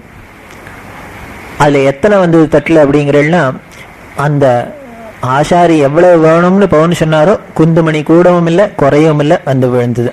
அதுதான் பெரியவா சத்திய சங்கல்பம். அவ ஒன்று நினைச்சுட்டான்னா சங்கல்பம் பண்ணிவிட்டான்னா யாராலையும் மாற்ற முடியாது, எந்த ஒரு சக்தியாலையும் மாற்ற. ஏன்னா பராசக்தியோ இல்லையோ சர்வசக்தியோ இல்லையோ அவ நினைச்சதுதான் ஃபைனல். அப்படி பண்ணி 6 நாள்ல தங்க விமானம் பண்ணி கும்பாபிஷேகம் பண்ண அதிசயம் பெரியவாள்கிட்ட. பெரியவா இப்ப சொன்னா, இந்த கனகதாராஸ்தவம் சொன்னோன்னு அம்பாள் உடனே கனகமழையா பொழிஞ்சுட்டா அப்படின்னு. அம்பாளா பொழிஞ்சா, இங்க பொம்மநாட்டிகள்லாம் பொழிஞ்சா. இது எதுக்காக இவாள்லாம் கொடுத்தா அப்படின்னா, முதல்ல கனகதாராஸ்தவம் ஒரு 7 ஸ்திரீக்காக தானே அம்பாள் போஞ்சா. அதனால இந்த 7 ஸ்திரீகள்லாம் பார்த்தா அம்பாளுக்கு நம்ம என்னைக்கான ஒரு சான்ஸ் வரத்தே நம்மளும் திருப்பி போஞ்சுடுறதுன்னு. அப்ப முதல்ல சொன்ன கனகதாராஸ்தவத்துல அம்பாள் 7 ஸ்திரீக்கு போஞ்சா. இப்ப சொன்ன கனகதாராஸ்தவத்துல 7 ஸ்திரீகளும் அம்பாளுக்காக போஞ்சா. அதுதான் இந்த கனகதாராஸ்தவத்தோட மகிமை. இப்படி இவ யாத்திரையில அந்த தீர்த்தத்தோட மகிமை, அந்த ஸ்தலத்தோட மகிமை, இந்த ஸ்தோத்திரங்களோட மகிமை, அந்த புராண இதிகாசங்களோட மகிமை ஒவ்வொன்றையும் எடுத்து காமிக்கிறதுக்காக தான், இன்னும் அதுக்கெல்லாம் ஜீவசக்தி இருக்கு, பவர் இருக்குங்கிறத காமிக்கிறதுக்காக தான் யாத்திரை பண்ணாலே வழிய இல்லையா இவ எந்த க்ஷேத்திரத்துல போய் தரிசனம் பண்ணும், எந்த சுவாமிக்கு எந்த தீர்த்த ஸ்நானம் பண்ணும், எதுக்கு? ஒண்ணுமில்லாத கோவில்லாம், இருக்கிற இடம் தெரியாத அந்த கோவில்லாம் பெரியவா பாதம் பட்டத்தினாலன்னா எவ்வளவு பிரகாசமா இருக்கு பார்க்கலாமே. உதாரணத்துக்கு இந்த திருவேற்காடு மாங்காடெல்லாம் எப்படி இந்த ஒரு காலத்துல இப்படி எல்லாம் ஒரு க்ஷேத்திரம் கூட இருக்குன்னு தெரியாத இருந்ததெல்லாம் இன்னைக்கு மணிக்கணக்கில் கியூல நிற்க வேண்டியிருக்குன்னா காரணம் அப்படி பெரியவாவோட பாதம் அங்க பட்டத்தினாலதான். அப்பேற்பட்ட சர்வசக்தன் சாட்சாத் பெரியவா. இந்த 29 வருஷ யாத்திரையில தான் இது மாதிரி பல அதிசயங்கள்லாம் நடக்க இவா காஞ்சிபுரம் வந்தவா. அதுக்கப்புறம் கிட்டத்தட்ட 7-8 வருஷத்துக்கு இந்த காஞ்சிபுரத்து பக்கத்துல கலவைங்கிற இடத்துலையும் தேனம்பாக்கங்கிற இடத்துலையும் இருந்தா. நடுப்புற ஒரே ஒரு வருஷம் கார்வேட் நகர் அப்படிங்கிற இடத்துல 71ஆம் வருஷம் இருந்தா. அந்த ராஜா ரொம்ப ஆசைப்பட்டு கூப்பிட்டதுனால. அதுக்கப்புறம் இந்த மீதி வருஷங்கள்ல எங்கேயுமே போல இந்த இடத்துலயே இருந்துக்கிறதே. திடீர்னு ஒரு நாளைக்கு 1978ஆம் வருஷம் ஏப்ரல் மாதம் 14ஆம் தேதி தமிழ் வருஷ பிறப்பன்னைக்கு தன்னோட அடுத்த சுற்று யாத்திரையை கிளம்பினான். உடனே நம்ம எல்லாம் பயப்பட வேண்டாம். முதல்ல 21, 29, இது எத்தனை 30, 40 அப்படின்னு. ஆனா இந்த வயசை உத்தேசிச்சோ என்னமோ தெரியல, பெரியவா 6 வருஷத்துல இந்த யாத்திரையை முடிச்சுட்டா. 78லேருந்து 84 மட்டும். இந்த 6 வருஷத்துல தமிழ்நாடு, கர்நாடகா, ஆந்திரா, மகாராஷ்டிரா முதலான மாநிலங்கள்ல சத்தாரா வரைக்கும் பெரியவா போனா. அநேகமா இந்த 3வது சுற்று யாத்திரை நமக்கெல்லாம் இன்னும் பசுமையாவே ஞாபகம் இருக்கும். இந்த காலகட்டங்கள்ல பெரியவாளை போய் இங்கேருந்து தரிசனம் பண்ணாதவாளே இல்லைன்னு சொல்லலாம். அதுவும் கர்னூல்ல இவா இருக்கிறதே 3 பெரியவாளும் இருந்தா. இந்த காமகோடி பீடத்திலேயே அதிர்ஷ்டசாலிகள் 2 சந்தர்ப்பத்துல இருந்தவாதான். யாருன்னா 2500 வருஷத்துக்கு முன்னால இருந்தவா. அதுக்கப்புறம் நாம தான் அந்த பாக்கியத்தை அடைஞ்சோம். என்ன அப்படி பாக்கியம்னா 3 பீடாதிபதிகளை சேர்ந்து பார்க்க கொடுத்து வச்சுவா. அப்பதான் அப்பவும் இப்போ தான் ஆதிசங்கரர் காலத்துல ஆதிசங்கரர் இருந்தார். அடுத்த 2வது பீடாதிபதிகளான சுரேஸ்வராச்சாரியால் கூடவே இருந்தா. 3வது பீடாதிபதிகளான சர்வஜாத்மன்கிறவனும் சேர்ந்து இருந்தார். 3 பேரும் சேர்ந்து தரிசனம் பண்ணினா அப்போ இருந்தவா. அதுக்கப்புறம் இப்ப நாம பெரியவா, புதுப்பெரியவா, பாலப்பெரியவான்னு 3 பேரையும் சேர்த்து பண்ண முடிஞ்சது இப்பதான். ஏன்னா அதே ஆதிசங்கரர் தான் இப்பவும் வந்திருக்கார். அதனால அப்ப நடந்தது எல்லாமே ஓரளவுக்கு இப்பவும் நடந்திருக்கு. இந்த கர்னூல்ல இந்த டிராவல்ஸுக்கெல்லாம் இது பெரிய லாபமா இருந்தது. எங்க போனாலும் 3 பெரிய போஸ்டர் பார்த்தாலே 3 பெரியவாளை பார்க்கறதுக்கு கர்னூல் அழிச்சுன்னு போறோம் அப்படிங்கிற அளவுக்கு. இந்த கர்னூல்ல என்னங்கிற வியாச பூஜை இருக்கும் போது அந்த மில்லுல தங்கி இருந்தா, ஒரு ரைஸ் மில்லு. வியாச பூஜைக்கு போனா 4 வருஷமா மழை இல்லை அந்த இடத்துல, அவ்வளவு தண்ணி கஷ்டம். அப்படி இருக்கிறது இவ உள்ள நுழைஞ்ச கர்னூல் எல்லையில கல்லூர்னு பேரு பெரியவா இருந்த அந்த இடத்துக்கு பேர். இந்த கிருஷ்ணா நதிக்கரை போனா ஐயா, இது போன அன்னிலேருந்து அன்னைக்கு ராத்திரி பெஞ்சது, மறுநாள் ராத்திரி பெஞ்சது, அதுக்கு மறுநாள் ராத்திரி, 3 நாள் ராத்திரி பெஞ்சது. எவ்வளவு மழைன்னா 3 வருஷத்து மழை 3 நாள் ராத்திரி பெஞ்சது. இவாளுக்கு இருந்த இடத்துல சந்திரமௌலீஸ்வரர் பூஜைக்கு சந்தர்ப்பணிக்கெல்லாம் கிணறு தோண்டணும். கிணறு தோண்டி தோண்டி பார்த்தா ஒரு இடத்துலயான தண்ணியே விடல. இத்தனைக்கும் ஆத்தங்கரை தான், இருந்தாலும் தண்ணி விடாத இருந்தது. ரொம்ப கஷ்டப்பட்டு என்ன பண்றதுன்னே புரியல. இந்த இடத்துல தண்ணியே கிடைக்காதா, அவ்வளவு பாரு. இப்படி இவாள்லாம் முடிஞ்ச மட்டும் அந்த டிவைனர்லாம் வச்சு பார்த்து ஒன்றும் பண்ண முடியல. இது எய்த்தாப்புல பெரிய டிவைன் பவரே இருக்கு, அதை வச்சுன்னு டிவைனரை வச்சா கண்டுபிடிக்கணும். இவ ஒரு வழியா எல்லாம் பண்ணி பார்த்தா ஓஞ்சி போனா. அப்புறம் பெரியவாளை என்ன பண்ணா விடுவா, உங்க சாமர்த்தியத்தை காமிக்கிற வரைக்கும் காமிக்க, அப்புறம் கடைசியில வேணா நான் வரேன் அப்படின்னு வந்து பார்த்தா கிடைக்கலையா இல்லைன்னா இப்படியே சுத்தி பார்த்துட்டு வடவாம்பலத்தை காமிச்சாப்புல, இது ஒரு காலை கங்கை அப்படின்னா கையை காமிச்சா போயிட்டா. தோண்டினா வேடிக்கை, தோண்டின இடத்துல 10 அடி 20 அடியிலேயே தண்ணி புத்துன்னு கொட்டுறது. அது மாதிரி அதிசயங்கள்லாம் இந்த காலத்துல உண்டு. இதுக்கு மேலே அதிசயம், இவ சத்தாரால இருந்தா, சத்தாரால ரஜதாத்ரிங்கிற ஹோட்டல், அதோட உரிமையாளர் ஷாமண்ணா அப்படிங்கிறவர்.